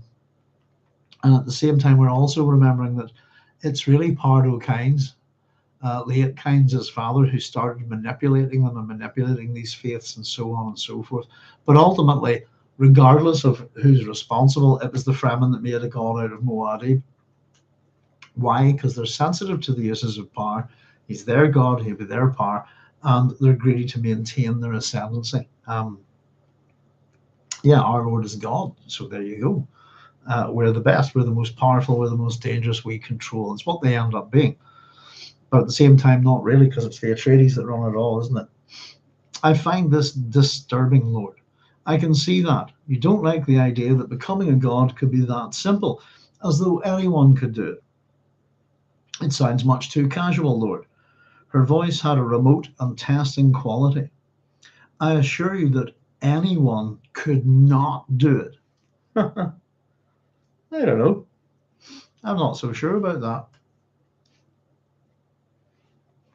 But you imply that you inherited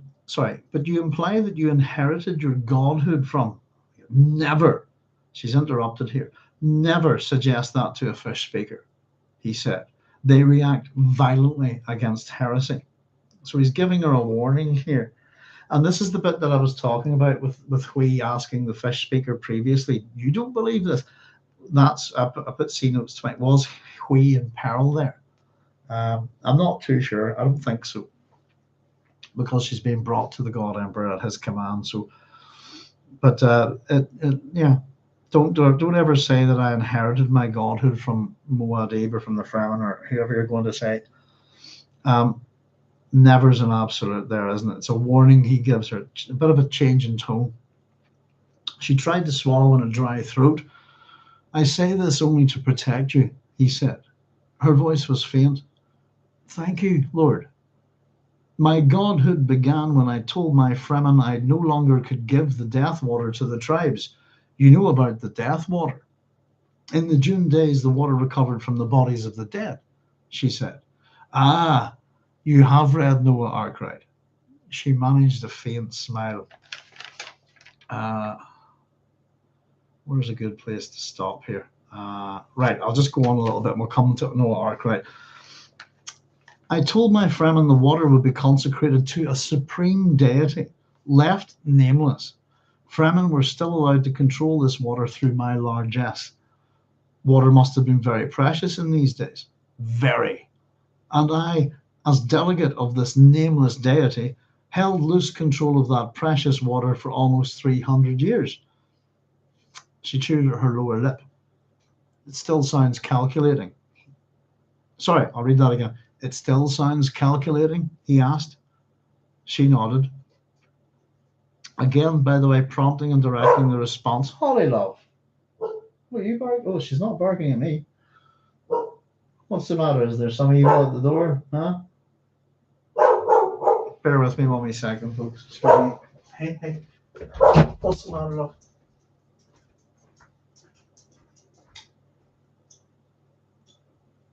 We're good. You're a good girl. Come on, let's get you to bed. Come on. Good girl. Oh, come on. No, something on the top. There's something, right? She's parking outside. There's nothing there. So, sorry, I was trying to keep an eye. Good night. Oh, sorry about that, folks. She makes a good guard dog anyway. Let's see, where do we get to? It still sounds calculating, he asked. She nodded. It was. When it came time to consecrate my sister's water, I performed a miracle. The voices of all the Atreides spoke from Gani's urn. Thus, my Fremen discovered that, pardon me, I was their supreme deity. So that's a good place to stop here. We'll jump back. I told my Fremen the water would be consecrated to a supreme deity left nameless. So he basically creates almost a prophecy, almost a situation that they're going to follow, and basically then creates a little miracle, at which point all the Fremen realize that he was the supreme deity that he was talking about, that he hadn't named. And therefore all their water is being consecrated to him. So I've written down here, it's a self-fulfilling and manipulated prophecy, or it's just manipulation if you want.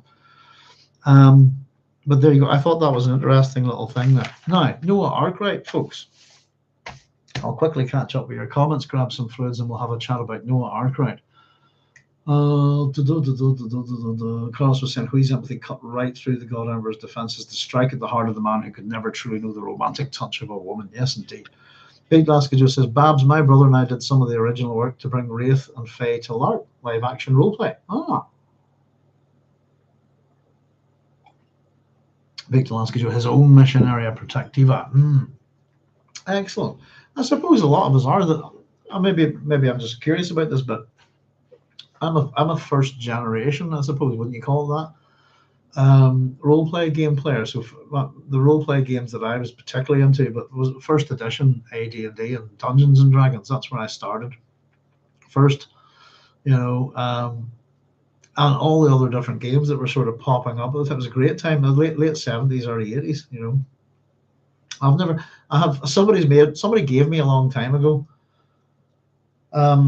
what's supposed to be an LARP weapon, and it's not. It's actually the real thing. I think he was maybe confusing it with reenactments or something. But I have a war maul here, which is a weapon. I'm sure you know what a maul is. It's designed to take out somebody in plate armor by pushing the armor out. You always see all these things going on about guys trying to get swords into gaps in plate armor. And you hit the bugger with a giant hammer and push the armor in. The armor kills them. That's what weapons like mauls and hammers do, But somebody made me a gigantic maul. It's meant to be a live action role play thing, but it's not at all. If I hit anybody with it, they would be hospitalized. It's a horrible weapon. But I never got a chance to do any of that sort of stuff. It looked fun, though, I have to say. Oddly enough, Big Glass, because you were having a laugh that we bought this house with basically a farm, small farm, and we're trying to figure out what can we do with this field, and we were saying we could have a Renaissance fair or a live action role play thing or something.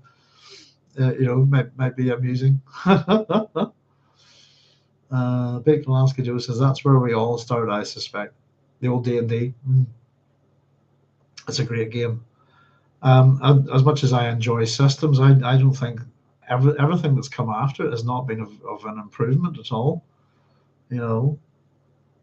So they're saying if Leto controlled the Ferman water for 300 years, then he consecrated Gani's water. Does this mean that she lived to be over 300 years?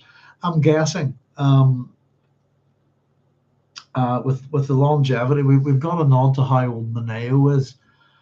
And if she is, Empress in name, all but I suppose in everything, but she'd be the Empress in name and everything like that.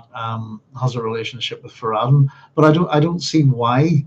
And obviously, she's a Kwisatz Haderach herself, isn't she? There's something, Ganem is quite capable. Was it Joe was saying he considered? Was it Joe or Carlos? I can't remember. Sorry, back a wee bit. Thinking about Hwi as a Kwisatz Haderach. Yeah, it was Joe. I think of her as one as well. It all came down to the choice, really, didn't it? Leto could very easily have been Ganima. We could have very easily have had a feminine, if you like, feminine neutral god emperor, goddess emperor, whatever that would have looked like. But yeah, I'm going to go with that. We got a kind of sense of Mineo's age, that Mineo's a few hundred years old. She has an Atreides, possibly those genes with spice and everything, and in fact that they have as much spice as they could do with whatever they like. Yeah, it's possible, I think, because that used to be the big problem with Dune. Whenever we got to the end of the first book and we looked at, the ages of these people, and nobody seemed to have lived, longer than any particularly normal human being, which kind of made you think, what's the point of spice? But I also sometimes got the sense that it was more about appearing to be young, this kind of thing. But it's a little confusing, but it's quite possible. Um, I mean, if that's what he's saying there when they consecrate the death water, where and I, as delegate of this nameless deity, held loose control of that precious water. It says for almost 300 years. When it was time to consecrate my sister's water, sorry, I performed a miracle. So yeah, it must have been at the end of that point. It's not quite 300, but it's as good as, I think. So there we go. Now, let me just make a wee mark here so I know where to continue on from. It still sounds calculating. She nodded. Right, let me just put that there. Now, Noah Arkwright. This is a wee bit of fun, folks.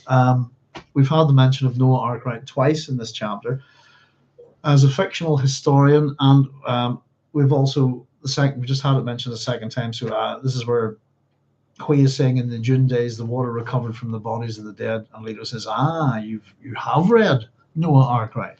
So she wasn't mucking him around. Noah Arkwright is Leto, and we've also been told that he is the biographer of Noah Arkwright as well. However, we've done a wee bit of work on this. Was good fun. I enjoyed this. Noah Arkwright, therefore, is the fictional author and character in Poul Anderson's The Trouble Twisters from 1966,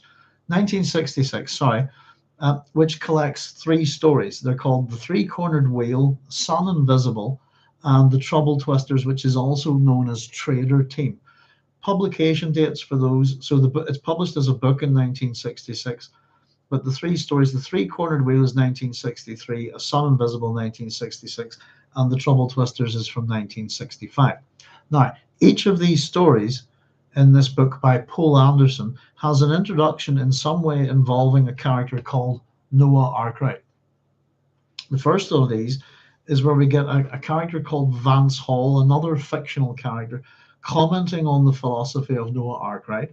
In the second of these books, we have Noah Arkwright himself introducing the concept of sophontology in The Sun Invisible.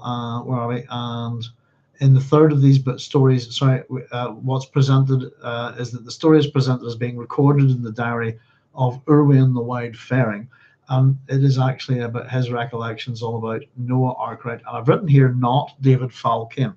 So these 3 stories actually connect a character called David Falkane. And the suggestion is in these stories that Falkane and Arkwright are the same person. Otherwise, Noah Arkwright does not appear in these stories. So he's like a fictional historian, a fictional writer. I don't know if anybody has read Poul Anderson's The Trouble Twisters. I've got 2 of his books and a collection of short stories here, which I've been meaning to get through. He's quite an important figure in science fiction. But we've got this here now to read too. This is on Noah Arkwright from Brian Herbert's Dreamer of Dune. The copy that I have, you'll find this on page 196 to 197. So, in 1962, science fiction writers Frank Herbert, Jack Vance, and Poul Anderson went into partnership to construct a houseboat. I helped them performing odd tasks such as painting the top white in blinding sunshine. The boat sank in a storm that year, and Dad lost every penny he had invested in it. While working on the vessel, the men plotted a collaborative science fiction story. It was about a master thief whose specialty was underwater capers. They planned to publish it under the pseudonym Noah Arkwright, so named in honor of their partnership. Now, there's a footnote to this in this chapter, in this section from Dreamer of Dune, which says, because of work pressures, Jack and Poul couldn't get to the project, and a few years later, Dad wrote it himself under the title The Primitives, which was published in Galaxy magazine of April 1966. So the Primitives was the story that it's not in any of the collections that I have. of Frank Herbert. Let me just open up a wee folder here. Where's my God Emperor of Dune folder? It's a good question. There it is. Right, let's see. God, I've got tons of stuff in here now. Dance Museum Collection Story. There we go. Boom.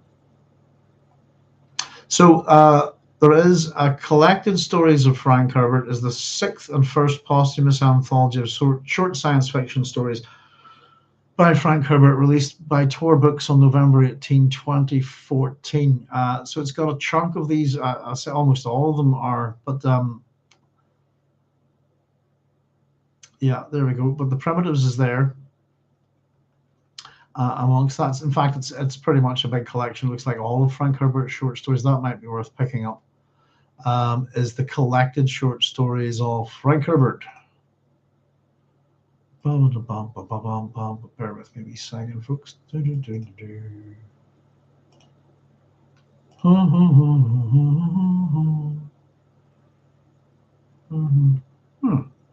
an interesting 4 complete novels in one hardback book. I've got a few of those. A Frank Herbert one. Let's have a wee nosy. Oh my God. Hardcover from 96.95. This is Amazon UK, £22.10 paperback. That's a bit crap. I think I'll go try and find it in a second-hand bookshop. So if anybody's interested in that, there you go. I'm interested in it because I've read a lot of Frank, almost all of the stuff, bar a few things, but I haven't read the primitives. I don't know, has anybody read it out there? What do you think of it? And I suppose there's a book to pick up, isn't there? The collected works of Frank Herbert. So that's from Brian Herbert, Dreamer of Dune, pages 196 to 197. And so Noah Arkwright, therefore, is a pseudonym for Frank Herbert, Jack Vance, and Poul Anderson, all the three of them, a little triumvirate, if you like. What I found out was kind of interesting, by the way. If you look at the way Brian presents this story, the boat sank in a storm that year. Dad lost every penny he had invested in it. So it's like a financial hit to him. What Brian Herbert doesn't say is that whenever the boat sank, is that Frank Herbert dropped out of the venture. He was done. But that Jack Vance and Poul Anderson didn't leave the boat sunk. Obviously, they refloated it, repaired it, and eventually sailed it off somewhere. And so it's an interesting one. That's like Frank left it because of I don't know, because the thing sank. And that was that. But bear with me a wee second. Let me just. I find this. There's a couple of different things actually looking into Poul Anderson, and let me just see quickly if I got the right. And Jack Vance here. There it is. There we go. Yeah, here we go. Let me paste this in for if anybody wants to have a wee quick read. There we are. That's from the Vance Museum. But mentioning of, I suppose, the little boat, etc. Where are we? Yeah, they seem to have had a good adventure on this boat. And apparently it never had a name, by the way. It's just called Houseboat. Never received a proper name. It was sailed up when the work was done. So let's see, the cabin had 6 bunks, toilet, wash basin, pot-bellied stove, kitchen, living room. And those work was done. Houseboat, it never received a proper name, was sailed up the Sacramento River to moorage at Moore's Riverboat Yacht Haven on the Mokelumne River. There you go. It seems to have been a big thing for them. That it seems that Frank ducked out on, by the way, you know. So it's interesting. It's just the way that Brian Herbert presented as the thing sank and Frank lost all his money. End of story. And he went on and wrote the wee story himself, and that's it. Whereas the other 2 men did something about it, fixed the boat, and off they went. It seems to have had a houseboat, seems to have had a happily ever after. But there we go. We've had nods to Jack Vance and Poul Anderson, Jack Vance's wife. We've had nods to Frank's father, I think, Otto. Oh no, is it grandfather Otto, or is it his father Otto? I think is a reference in Had I Been Otto. Oh, no. Not that one.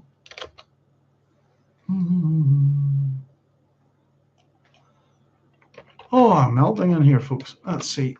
There he is. Oh, there's a Frank Senior, but I get a bit.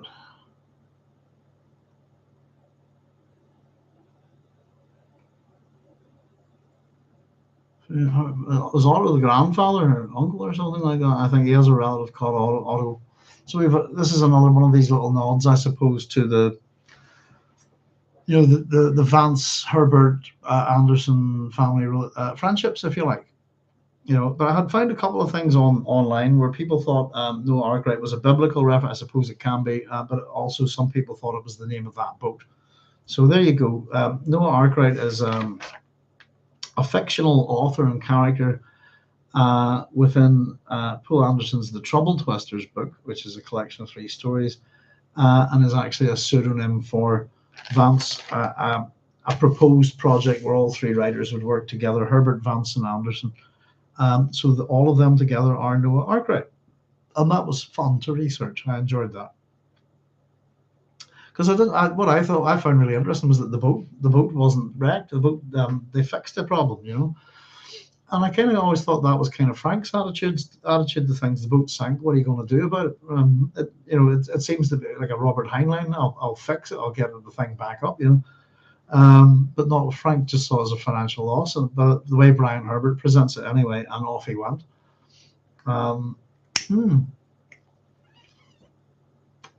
Be interesting to look into some biographical stuff. If there are biographies on Poul Anderson and Jack Vance, and just to compare them and stuff, and just look at the stuff with Frank Herbert. But they're interesting chaps, aren't they? Oh, goodness gracious me, I'm melting here.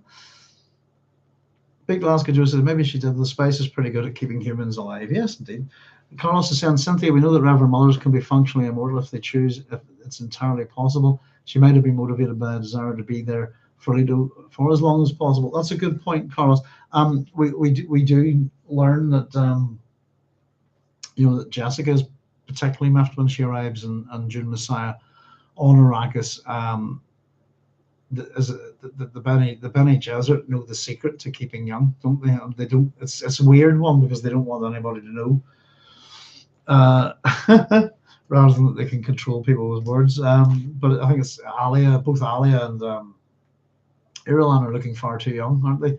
But Alia has been using this Bene Gesserit ability, and it's quite possible that Gani could have used it as well, And at the same sense as Carlos is saying, Cynthia, I don't think the rules apply to the Atreides. But I think it's quite possible that she could have lived that long. And that would be the events, her consecration of Galen's water, that indicates to the Fremen that he is the supreme leader, the supreme deity that was talked about in the past. It's him all along. So, very calculating. It still sounds calculating, he asked. She nodded. It was. When it came time to consecrate my sister's water, I performed a miracle. The voices of all the Atreides spoke from Gani's urn. Thus my Fremen discovered that I was their supreme deity. Because he's basically thrown his voice, hasn't he? Or stuck a recorder in it or something. Well, an amplifier, speaker, who knows? Hwi spoke fearfully, her voice full of puzzled uncertainties at this revelation. Lord, are you telling me that you're not really a god? I am telling you that I do not play hide and seek with death. I would have gone with yes there, to be honest with you, but not so overtly. So it's not that I'm telling you that I do not play hide and seek with death, and neither does he. That's on we go. She stared at him for several minutes before responding in a way which assured him that she understood his deeper meaning. It was a reaction which only intensified her endearment to him. Your death will not be like other deaths, she said. Precious Hwi, he murmured. I wonder that you do not fear the judgment of a true supreme deity, she said. Do you judge me, Hwi? No, but I fear for you. And there's that, as Carlos was saying, that's the point where I wrote my big empathy mark on the page here. Interestingly, I wonder that you do not fear the judgment of a true supreme deity. So if there's a real God out there, aren't you bothered? It's a kind of question I often think of of priests and rabbis, people who speak for God. You better be certain about what you're saying, I think. Do you judge me, Hwi? No, but I fear for you. Think on the price I pay, he said. Every descendant part of me will carry some of my awareness locked away within it, lost and helpless. She put both hands over her mouth and stared at him. This is the horror which my father could not face and which he tried to prevent, the infinite division and subdivision of a blind identity. The infinite division, subdivision, the blind identity is a god emperor who's a worm, is what we're talking about here. And horror, the price that I pay. So we're starting to get the cost for Leto. We're getting a different side to him here, aren't we? Again, it's still him telling her this. She lowered her hands and whispered, "You will be conscious? In a way, but mute. A little part of my awareness will go with every sandworm and every sand trout, knowing yet unable to move a single cell, aware in an endless dream." She shuddered. Leto watched her try to understand such an existence. Could she imagine the final clamor when the subdivided bits of his identity grappled for a fading control of the Ixian machine, which recorded his journals? Could she sense the wrenching silence which would follow that awful fragmentation? I think this is really interesting. The suggestion is on his death that he will divide into all these little sand trouts, each one of which will carry a little pearl of his awareness. They're conscious in a way, whatever that means, but mute. So they can't speak. They have no mouth, but they must scream, this kind of thing. And what we're getting a sense of it is his consciousness. This is something that Soup Potter brought up about, is there a cybernetic aspect to the God Emperor because of how he communicates with the Dictatel, the Ixian Dictatel. What the suggestion is here is that whenever whatever it is happens to him, and he divides and subdivides into all these little sand trout at this perceived death, is that each little individual sand trout might try to communicate with the Dictatel to express itself in some ways, and they might have a bit of the final clamor grappled for a fading control of the Ixian machine. Will there be some control? Will some of them be able to actually activate that Dictatel briefly before that control fades, as we're told? And then the wrenching silence which would follow that awful fragmentation. All of the basically it's the sense we're getting the idea that his personality or part of it is copied into every single little sand trout. And that they'll be aware of what they are, but they won't be able to talk. It's like a I don't know, how would you put it, like a multi-person prison system in some ways, isn't it? It does sound horrible, it does sound awful, maybe it might be interesting. Who knows? But I just thought it's interesting. The sand trout will try to use the Dictatel. That's kind of what I've got out of this. Lord, they would use this knowledge against you. Will you tell? Of course not. She shook her head slowly from side to side. Why had he accepted this terrible transformation? Was there no escape? Presently, she said, the machine that writes your thoughts, could it not be attuned to, and she's cut off here, to 1,000,000 of me, to 1,000,000,000, to more? My dear Hwi, none of these knowing pearls will be truly me. So as much as can we attune the Dictatel to pick up?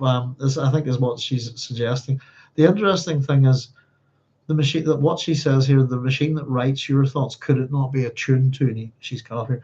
But the little comment that I've written here is that she is attuned to his thoughts here.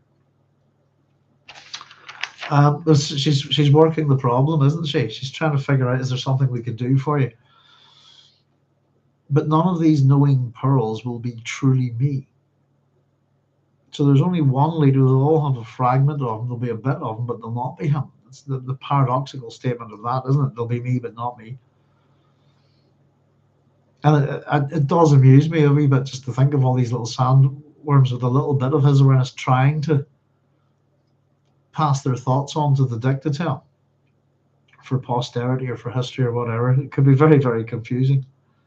Her eyes filled with tears. She blinked and inhaled a deep breath. Leto recognized the Bene Gesserit training in this, the way she accepted a flow of calmness. Lord, you have made me terribly afraid, and you do not understand why I have done this. Is it possible for me to understand? Oh, yes, many could understand it. What people do with understanding is another matter. I couldn't agree more on that level. Will you teach me what to do? You already know. She absorbed this silently. Then, it has something to do with your religion. I can feel it. Leto smiled. I can forgive your Ixian masters almost anything for the precious gift of you. Ask and you shall receive. She leaned toward him, rocking forward on her pillow. Tell me about the inner workings of your religion. You will know all of me soon enough, Hwi. I promise it. Just remember that sun worship among our primitive ancestors was not far off the mark. Sun worship? She rocked backward. That sun which controls all of the movement but which cannot be touched, that sun is death. Your death? Any religion circles like a planet around a sun which it must use for its energy, upon which it depends, pardon me, for its, excuse me, I got bad hiccups, for its very existence. Oh, I'm hiccuping away. Let's get some fluids.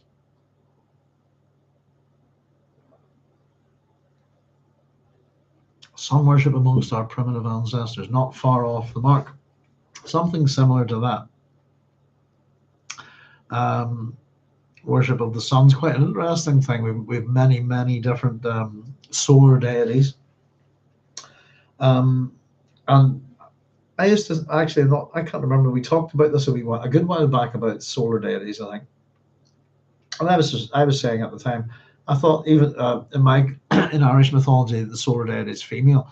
But I thought a lot of them would be male. As much as there are a lot of male solar deities, there are also an awful lot of female ones as well. Sun god solar deities, very interesting to look at. It is interesting in another way that you think what's the most powerful being would be the sun. But within a lot of the ancient pantheons, actually, the god that tends to come to the fore tends to be not a solar deity at all, but a god of thunder and lightning. And simply put, the reason for that is that people are a lot more scared, if you like, of thunder and lightning than they are of the life-giving sun. There's all sorts of things. I've got a solar ship of Ra here.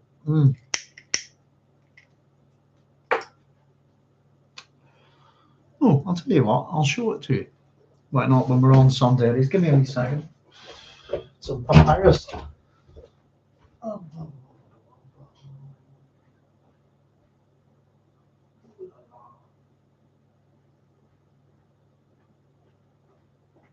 There we go. This is actually a papyrus. There you go. Let's see. I don't even have a reflection. There we have one there. Isn't that groovy? Oh, sorry. Yeah. Right, there we are. That's the sun ship of Egypt.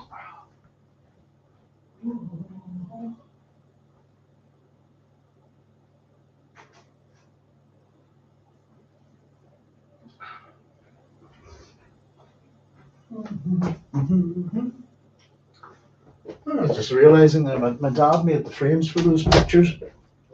But there we go. So yes, indeed, sun ships, solar deities, sun gods, and moon gods as well. But to consider this a bit like worshipping the sun. Of course, one cannot go too close to the sun, can one? So religion circles like a planet around the sun, which it must use for its energy, upon which it depends for its very existence. This is his religion, and he is that sun, if you like. So it feeds on his energy, I think. His voice came barely above a whisper. What do you see in your sun? Sorry, her voice came barely above a whisper. What do you see in your sun, Lord? A universe of many windows through which I may peer. Whatever the window frames, that is what I see. It was interesting, I think, just in terms of windows, that how Leto's presenting himself here, but this idea of a sun deity, of a solar god.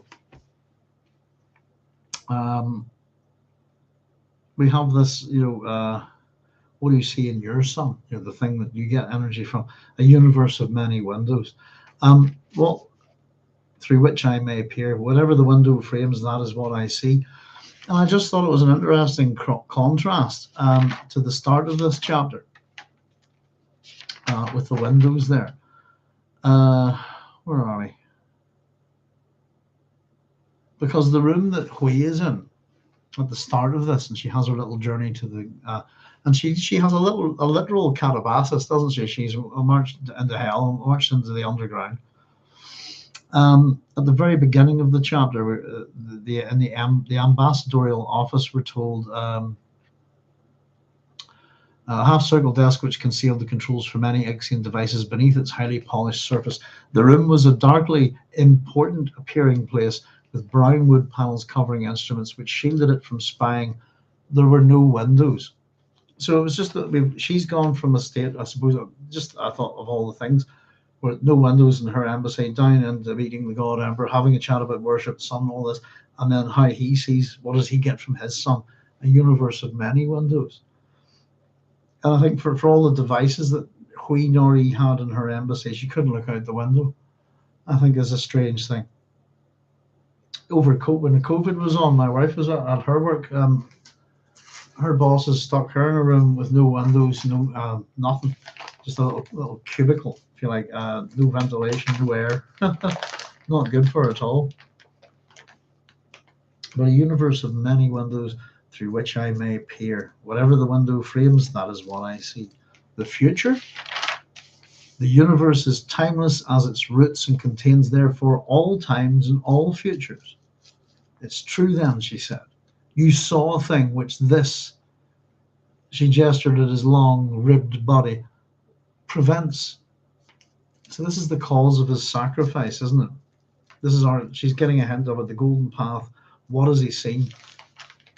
Why would a person do this to themselves? And her seeking to understand him, she thinks he has to have done it for a good reason. Do you find it in you to believe that this may be in some small way holy? He asked. She could only nod her head. Holy, I suppose, divine, sacred, consecrated, whole, healthy. It's another leading question from the God Emperor as well, by the way. Holy can be set apart for sacred use, if you like. Yeah, she finds it holy, sacred. If you share it all with me, he said, I warn you that it will be a terrible burden. Will it make your burden lighter, Lord? Not lighter, but easier to accept. Then I will share. Tell me, Lord. Not yet, Hwi. You must be patient a while longer. Now, let's see. So it's true then you saw a thing which this prevents. That's the cause of Leto's sacrifice. The interesting thing, I suppose, I wonder about is with all these windows, the things that he can see, all of the understanding, the prescience, why inflict it on her? If you see what I mean, why share with Hwi? I suppose if you're going to sacrifice for all the people of the world and the universe, etc., if you're going to do this and take that burden upon yourself, why would you, I suppose, knowing that it's going to do harm, why would you inflict it on somebody else? I would accept not doing that as part of the burden, if you see what I mean. If you share it all with me, I warn you that it will be a terrible burden. Will it make your burden lighter, Lord? No, it won't. Not lighter, but easier to accept. Easier for him to accept. So we're getting a sense of sacrifice, I think, here from Hwi as well. That's it. I had to color in a bit here. Missed a bit. Bear with me a wee second, folks. There we go.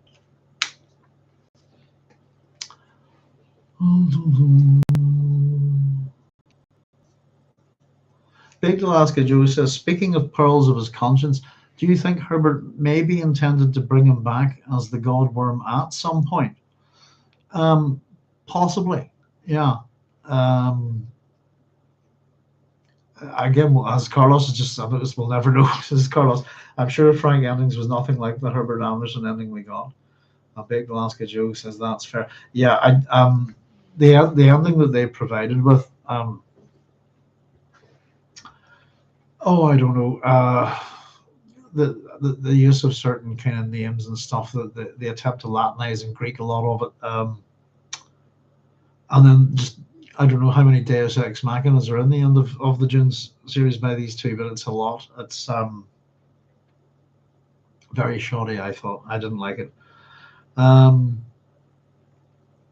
don't know. I'm looking forward. Put it this way, guys. I'm looking forward till we get to the very last page of the last of the Dune books, where we'll have torn these things apart, word for word, and maybe we'll have a bit of a better clue. But the Brian Herbert, Kevin J. Anderson thing, I think they don't write anything like Frank at all. We've often talked about the authorial voice is entirely wrong. But they don't think like Frank Herbert either. I think that's a big problem. We get to see a lot of aspects of Frank's character in his writing. We've read his biographies. We know a fair bit about the man through interviews. He's not always honest. He's self-promoting in many ways. He doesn't like revealing his sources or his influences, this kind of thing. He's quite a human man, isn't he? But he's got a powerful mind about him, a desire to know stuff, if you like, to know more, to be curious about the world and the universe. And I think that's what lends a great deal to his writing, if you see what I mean, But I don't think Frank Herbert would have, especially with, there's some things that I don't know, maybe I read too much into them, maybe not, but you can make links to the different myths with the Atreides stories and stuff like that. There are certain things. My understanding is that there was to be some kind of legal conclusion to the Dune universe, that it would be done away with emperors and the feudalized system, that something resembling a democracy might appear. And the reason for that is because that's kind of the conclusion of the Atreides myth. If we look at the Oresteia, for example, the last part of that's the kindly ones, and your great original Deus Ex Machina of Athena coming down and sorting it all out, because of the nature of paradox, I suppose, and the self-replicating cycle of violence that will go on and on forever. So that there's nods to where this story might go, because we are following the Atreides to a degree, aren't we? And Frank Herbert has taken so much from the Pelopid myth and Pelopid line, if you like, and these people are historical as well. Not all of them, but well, probably all of them actually. That there are directions that story goes in, and I got the sense that it's supposed to have some kind of legal conclusion to the Dune series, and if that's the case, that would line up perfectly with the Atreides myth, if you like, because that's where it goes. It's also the court, I suppose, court judgment on Orestes, with the Furies and so on. It's also a kind of founding myth, if you like, for Athenian law and democracy as well. So I think it might have went in that direction, but no, I don't know. I'll tell you what. You've actually, I'm kind of curious to read the ending of the book again, having spoken to you about it, just to kind of draw my thoughts on it. But I definitely do not want to read those two books again. Life's too short, the Brian Herbert, Kevin J. Anderson ones.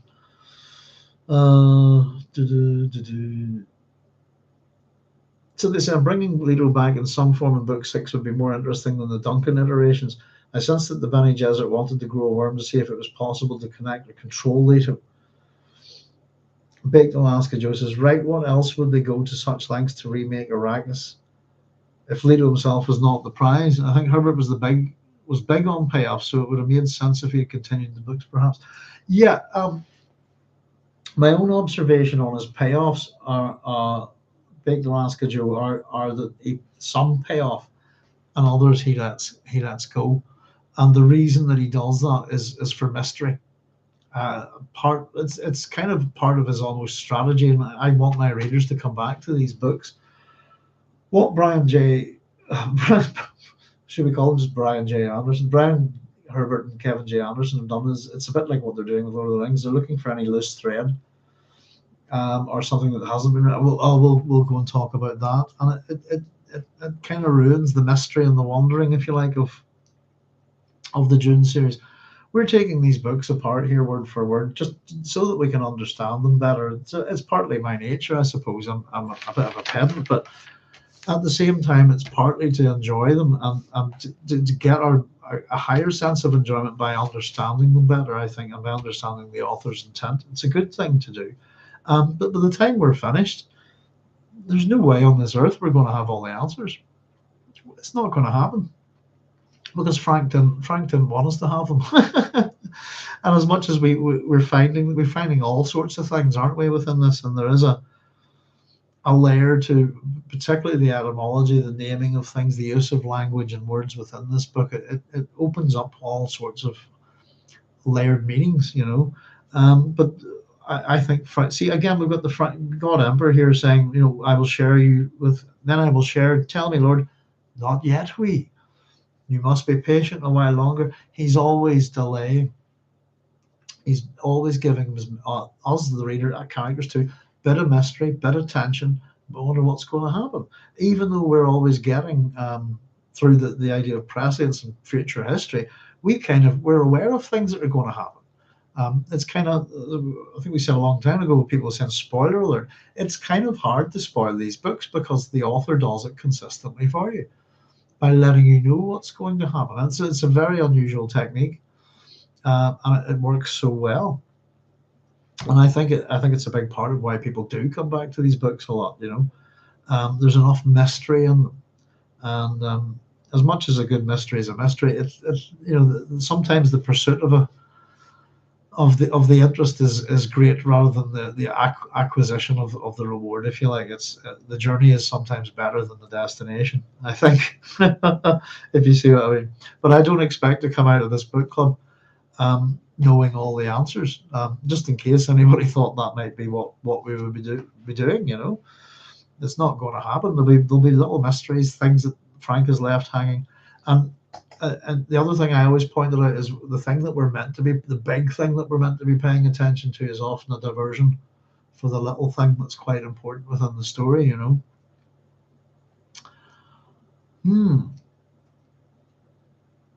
Yeah, and at the same time, we have movement within this universe. As much as there's stagnation, there's a movement towards making the gifts of Arrakis obsolete, making, we don't need melange anymore. We're trying to create fake, artificial melange, this kind of thing, even possibly trying to breed artificial worms, all sorts of things.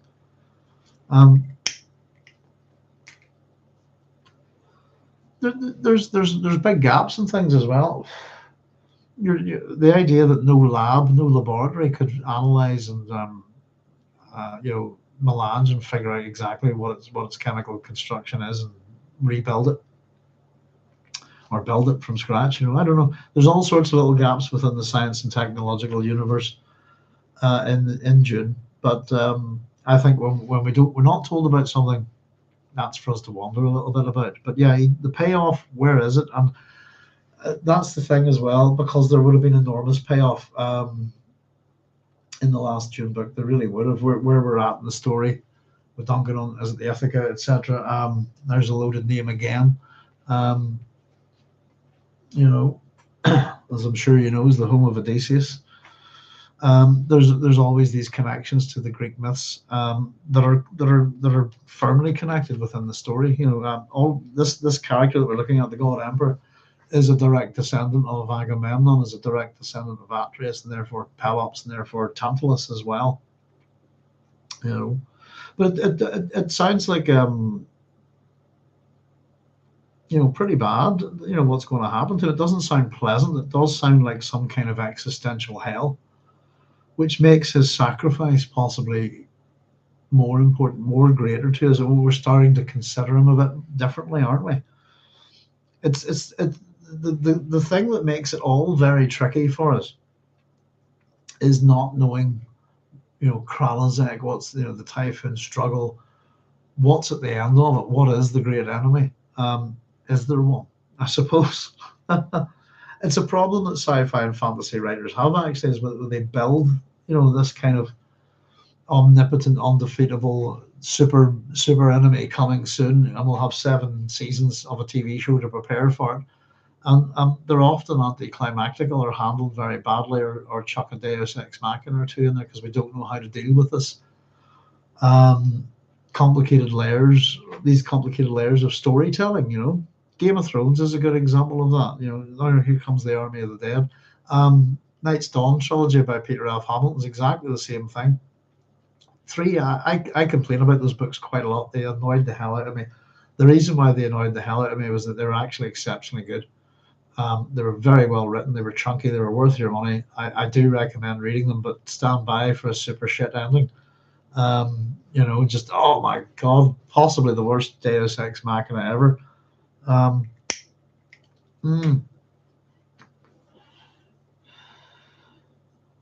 don't know. As a literary device, I approve of them where they should be used, I suppose. But generally, where that is Greek and Roman theatre. But I'm not fond of a Deus Ex Machina. It's a cop out by a writer. Simple as that. And you've either got lost in your story, you don't know how to end it. I'll chuck in just some superhuman being or God, and they'll just go do that. Everything's fine. The end. Hateful, absolutely hateful. But the Night's Dawn trilogy by Peter F. Hamilton's like that. Very, very well realized universe. Another, oh God, aren't we so? I'm so sick of the dead getting up. Quite frankly, the protagonist is the dead.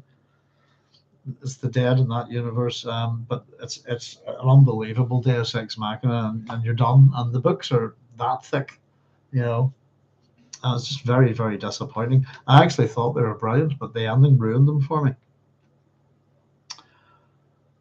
Okay, so will it make your burden lighter, Lord? Not lighter, but easier to accept. Then I will share. Tell me, Lord, not yet, Hwi. You must be patient a while longer.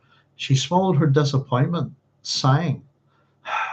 So she's overtly showing, as much as she might have Bene Gesserit control, she's a bit annoyed here. She's a bit disappointed. She wanted to know.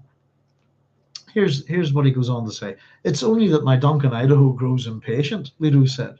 I must deal with him.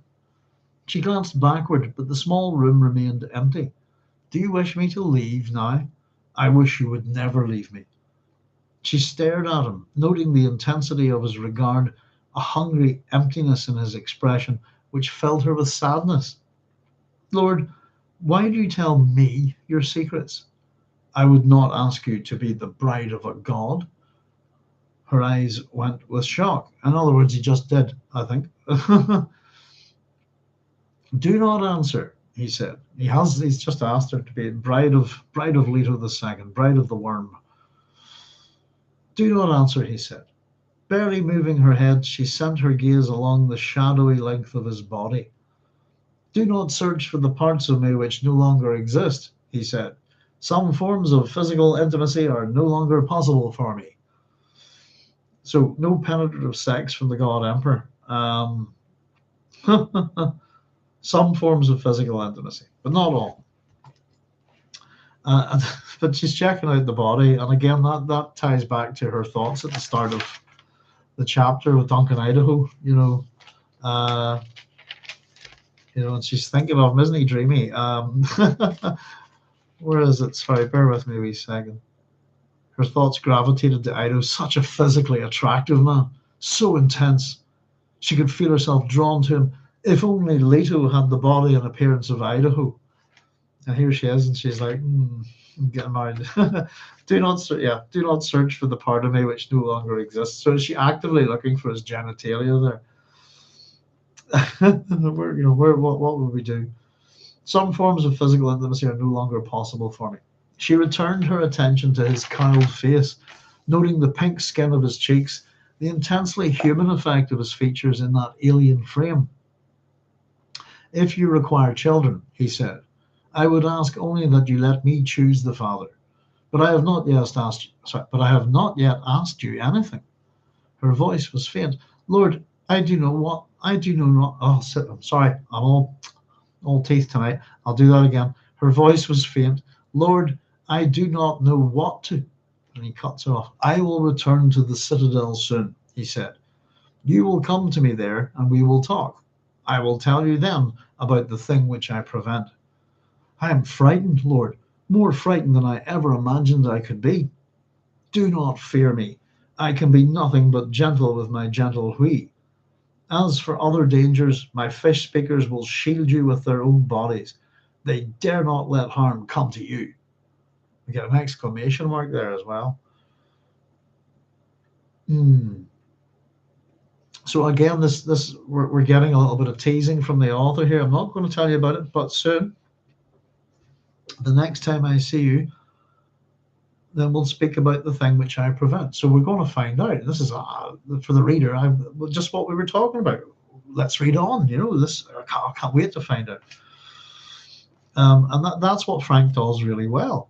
I think it's just that building of tension, mystery, getting your imagination working, wondering what if. And because we have so many little pieces of the puzzle, and I've seen a little bit of ahead, just the desire to move on and learn more is great, I think.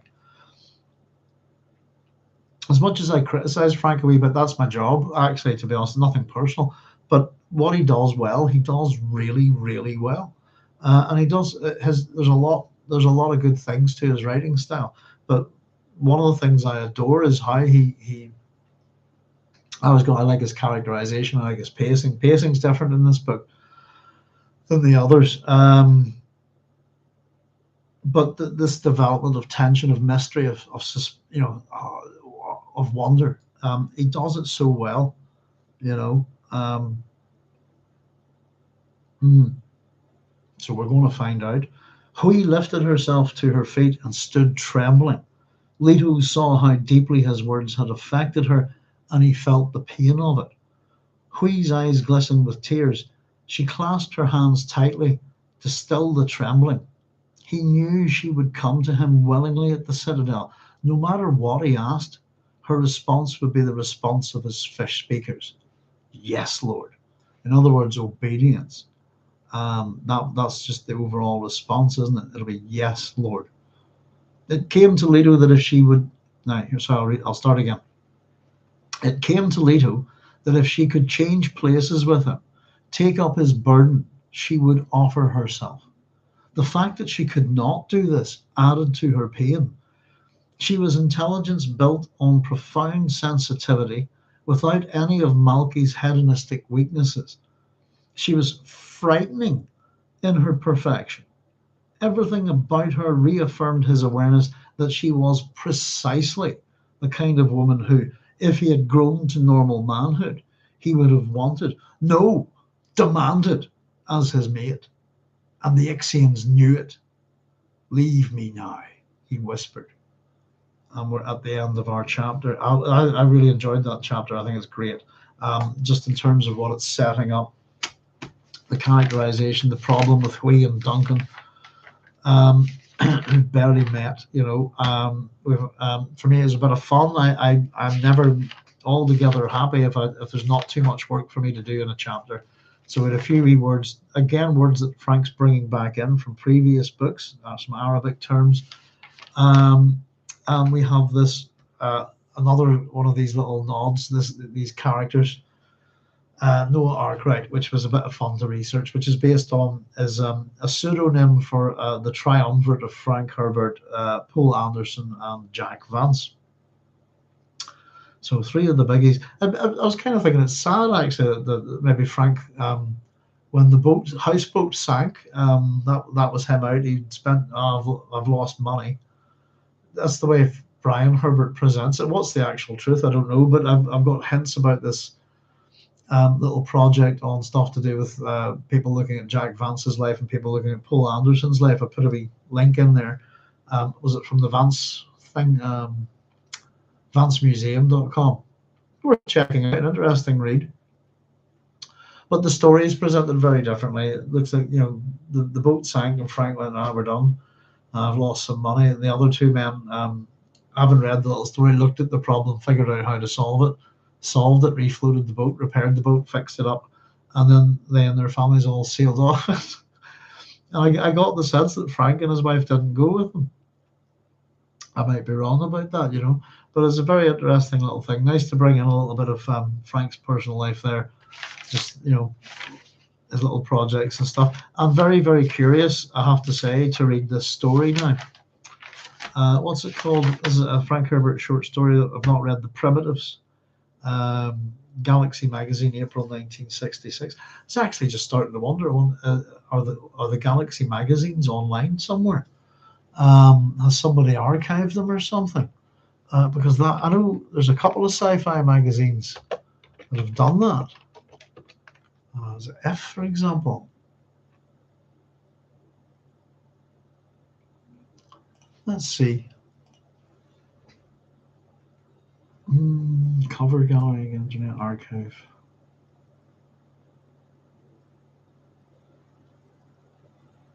Archive.org.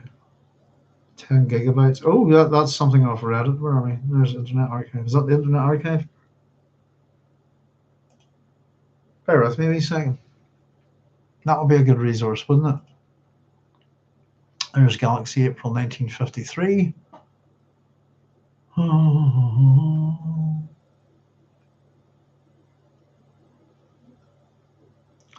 304.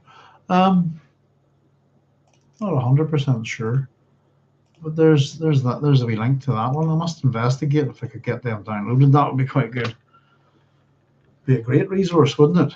We could have looked that up straight away. But yeah, the Frank Herbert story called The Primitives, published in Galaxy Magazine, April 1966, and we were saying there that there is a new, well, not new, but reasonably new collection of Frank Herbert's short stories. What did I say? It was just the collected works of Frank Herbert, wasn't it, or something like that? I bookmarked it here. Bear with me. The Collected Stories of Frank Herbert is where you'll find it. It's a recent publication, and it looks to be pretty inclusive of, looks like all of his stuff. The ones that I have, bear with me a second. I'm sure there probably is a few more. I was just looking through these here, just the short stories I've got. We read The Road to Dune from this, actually, as part of the Dune Messiah book club.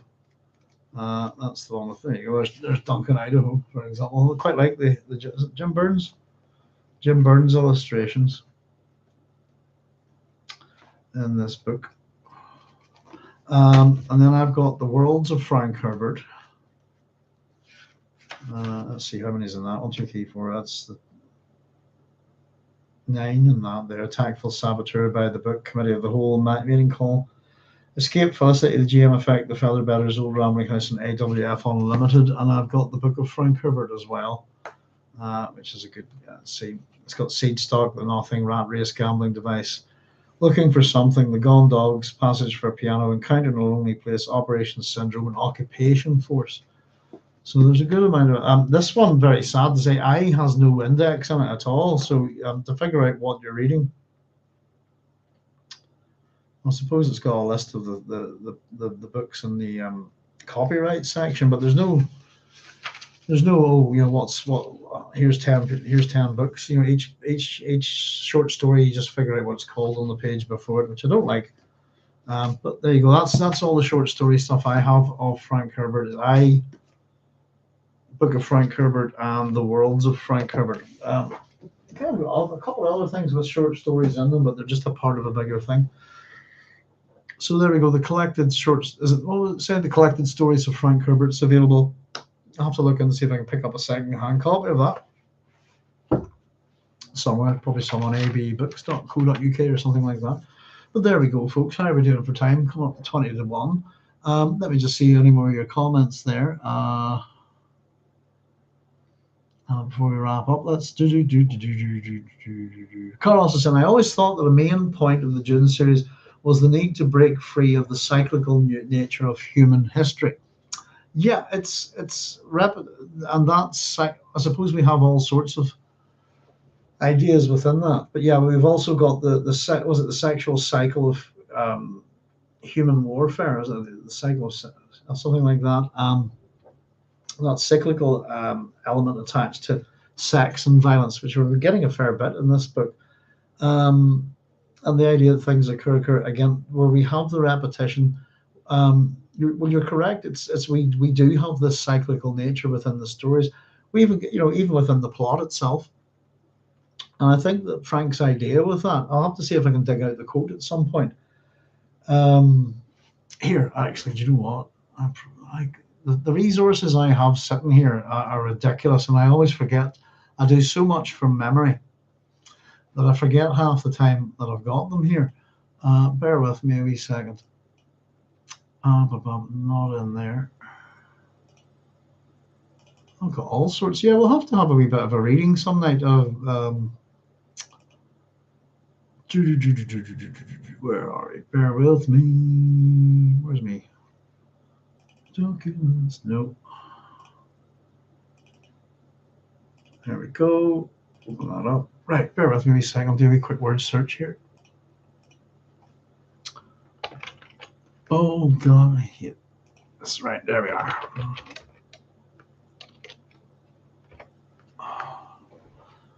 Right, 8 times. Let's see.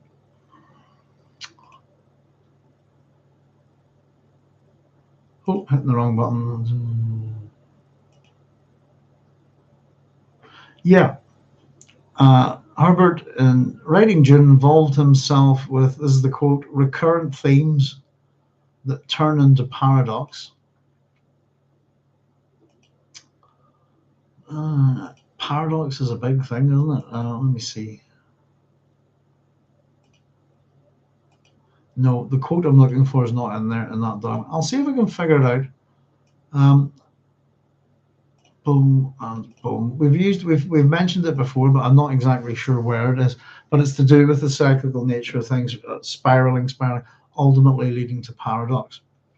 And yes, the need to break free of the cyclical nature of human history. The God Emperor is a warning in that. We need to break free of dictators, of leaders, this kind of thing. I was just thinking about some things that Frank Herbert said over the years. I had an idea about this and I had an idea about that, and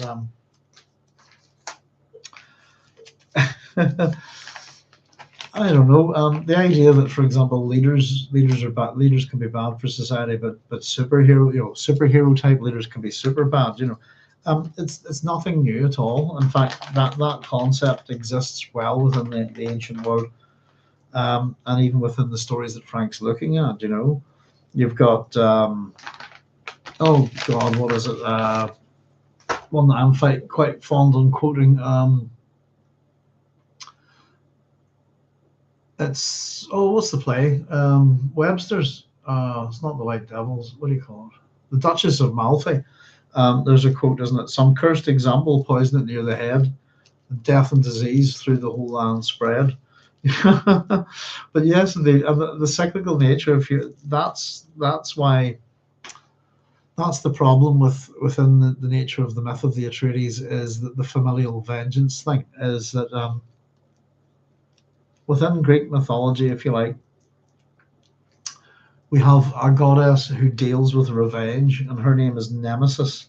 In some aspects of the Trojan War myth, she is the mother of Helen of Troy, not Leda. But Nemesis deals with revenge on a certain level. When it comes to familial murder, then you have the Furies. And they plague someone and drive them mad, basically, which is what happens to Orestes until they avenge the murder. And of course, so the idea is that Agamemnon murders his child Iphigenia in order for the Trojan War to start. And when he returns home after the Trojan War, his wife murders his wife Clytemnestra, along with Aegisthus, murder him to avenge the murder of the child. And therefore, Orestes is then plagued by the Furies to murder his mother to avenge the murder of his father. And then if he does that, then his sister's going to be plagued by the Furies to kill the brother because he killed the mother, because the mother killed the father, because the father killed the daughter. and you see the nature of it, the cyclical spiral of nonsense. That's where I've always said that if there was one family that was doubtful to make it to the 20,000 years into the future, it would be the Atreides, because they're known for slaughtering each other. And that's the conclusion, by the way, of the Agamemnon. Oh, sorry, of the Oresteia, and the three plays of the Agamemnon, the libation bearers, and the Eumenides. And the Eumenides is the kindly ones, and it's the name that is given to the Furies after they're transformed into the guardians of Athens and the guardians of legal justice and this kind of thing, is that their role is transformed. Because as much as there's the legal case, this ongoing cycle of violence will never ever end until either the family's wiped out or the Furies have their function changed. If you see what I mean, that they're given a different role, and that's what happens. And that could be somewhere within that story is possibly, I think, the conclusion of the Dune saga. I think somewhere within the Oresteia, perhaps. The family myth does go past Orestes. If anybody wants to check it out or not too sure about it, wants to see a video on it, I've got 3 on my station in three parts. It's just the Pelopid, history of the Pelopid line. They're a fascinating bunch, you know. So it definitely is, and to break free of dictators, of leaders, of the need to hero worship, you know. It is a main point of the series, Carlos, absolutely. Simply saying, Carlos will unpack this when the time comes, but I think there's a paradox even at the end as the explorers take genetic samples of the major characters, Atreides with them. Carlos saying, good point. He did keep injecting elements of the past into their future. Yeah, and we do get characters. It's you know, death is an interesting thing in literature. It's often a moment for apotheosis, perhaps, of the hero. But when a character dies, it should hit us hard, shouldn't it? If we like that character, if we love that character. There's nothing quite so unsatisfying, I think, as seeing a dead character brought back to life, if you know what I mean. Was it Star Trek 2 is a great example of that. Especially whenever the film came out, they showed you the clip of Spock faking his death in the scenario, and everybody thought, oh, Spock's dead, you know, and they were going, oh, you know, and then they all thought, oh, it's not really. It was a great thing for the film, I thought, you know. To have Spock die at the end, with the scene that's done with Kirk Spock, you know, all of that, it's so emotionally powerful. Almost, well, to me, it was traumatizing as a kid. I came out of the cinema in tears. They really punch in the emotion with Amazing Grace done full Scottish bagpipes. They make you really feel Spock's death. And then a couple of years later, it's the search for Spock. He's not dead. Spock goes on to have many, many fine adventures in Star Trek, and it wouldn't be Star Trek without him. But his death is greatly diminished by the fact that he's just brought back to life. And they did it in quite a clever way as well, I thought. But I don't like it when you see a character you love. If a character dies in a book or something like that, it should be impactful. It should make you miss it. It creates an end to the character. But in many ways, just like a normal human being, their actions and their words and deeds still continue to permeate throughout the story. But when you bring them back, it's cheap, I think. You know, and as we're hitting the end of the Dune series, you could almost argue that within, if I'm remembering correctly, we have the DNA genetic material of almost everybody in the series contained inside a little null entropy tube, isn't it? Inside, what would his name be? Is it a new Skytail? If I remember correctly. We've got those. If I am remembering correctly, the ship's called Ithaca, is of course the home of Odysseus. There's still Frank Herbert dropping his Greek mythological references is a completely different thing than Brian Herbert and Kevin J. Anderson doing it. You know. Paradox is the big word, I think, is at the core of what people talk about within the Dune series. I kind of went that the dominant theme is evolution, but what's the point of that? Where are we going with what we use these themes for? And overall, I think really, and especially within that Greek and Roman world where paradox is explored a lot, it's a big part of the Dune series. Paradox. We've hit loads of them so far. I think there might be little paradoxes, but they're possibly even the sum of them. But we should be kind of geared towards that kind of thinking. I think looking for paradox and the other absolutes as well. Explores teaching excellence of me. Yeah. It keeps injecting elements of the past and the future, and I think sometimes with an author you don't want to. If you've killed a character, you might regret it. The greatest example of that is Sherlock Holmes, surely. There's Arthur Conan Doyle's in Hell and Old Harry's Game. Old Harry's Game is worth listening to just for the different people that are in hell and their problems that are there. But Sir Arthur Conan Doyle's in Hell and Old Harry's Game, and he's not happy about Sherlock Holmes and how people perceived it. And he killed the character, didn't he? The Reichenbach Falls. Big mistake. Big mistake. What a great Sherlock Holmes is the final problem, isn't it? Great story, and then creates that whole thing. Some of the best stories of Sherlock Holmes arguably don't have him in them that much. It's more Watson running around, But it's a tricky thing to kill a character and then bring them back to life, because dead people don't come back to life, especially for in science fiction. It tends to move things towards fantasy, I think. At the same time, something like if we can logically come up with a good reason, we're in the world of science fiction. Clones' goal is this kind of thing, replicants.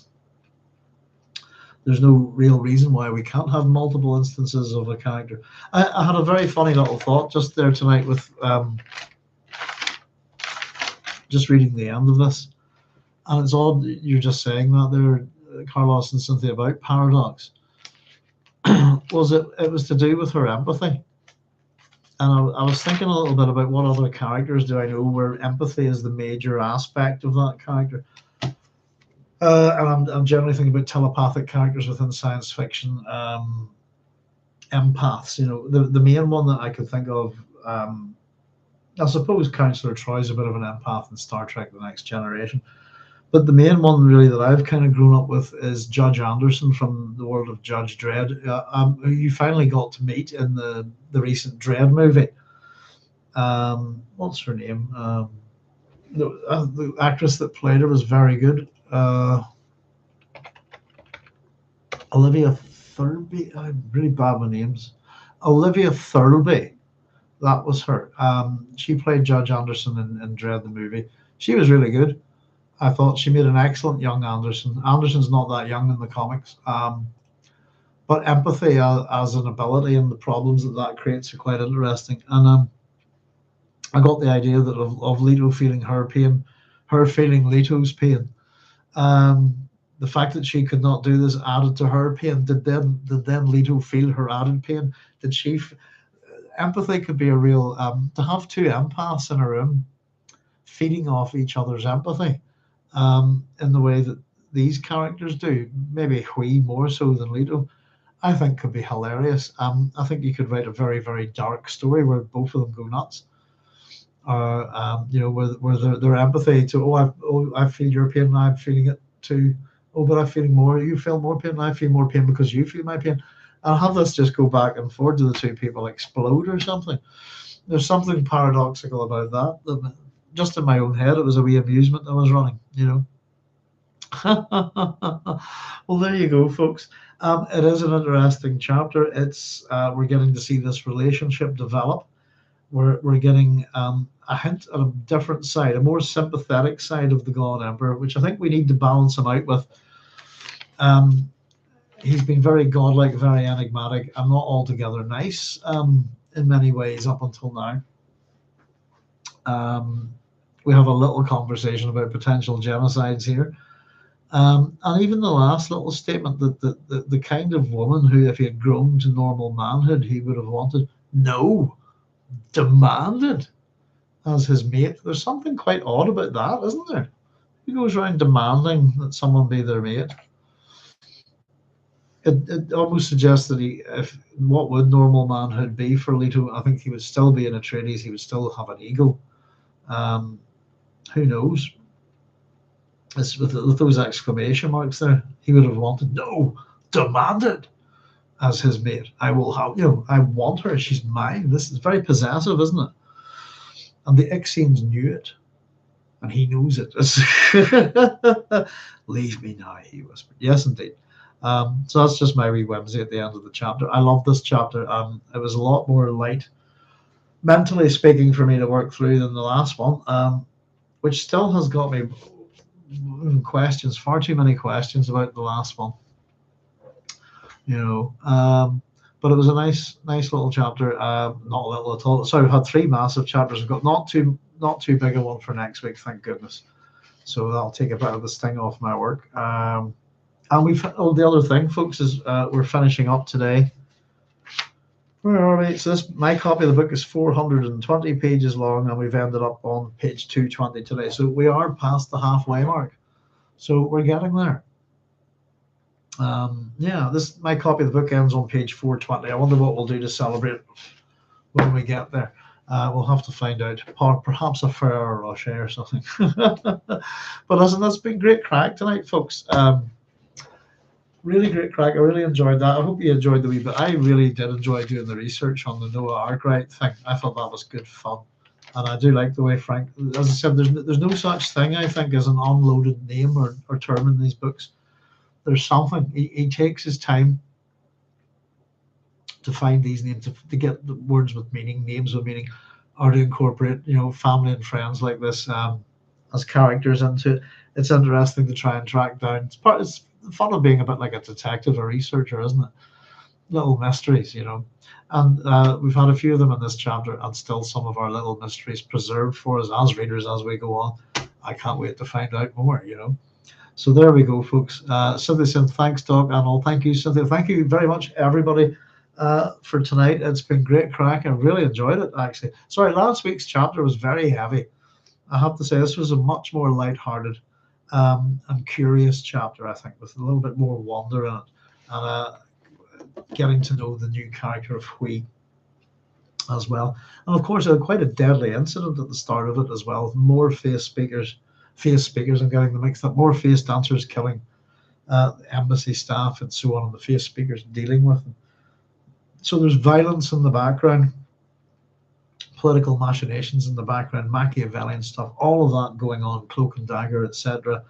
And we've got a bit of Hwi, I think, considering marriage with Leto, but really having a bit of a for Duncan, I think. Very much in my mind, and I know Frank's big into his Arthurian myth, framing the 3 of them as a kind of Arthur, Lancelot, and Guinevere, arguably with the similar consequences, if you like, So there we go, folks. Thank you very much. I've got a nice easy day tomorrow. I'm going to check out Signal 1. I'll have to look up that changeling as well and see what that's about. But in the meantime, folks, I will say good night. It's been an absolute pleasure tonight. Oh dear, we've had anniversaries and stuff, but yeah, so our week's turning out okay. Yesterday was the anniversary of my dad's death 4 years ago. And looking after my dad, things to do with him is actually the catalyst that got this started, all the way back at the beginning. And we've bought a small farm.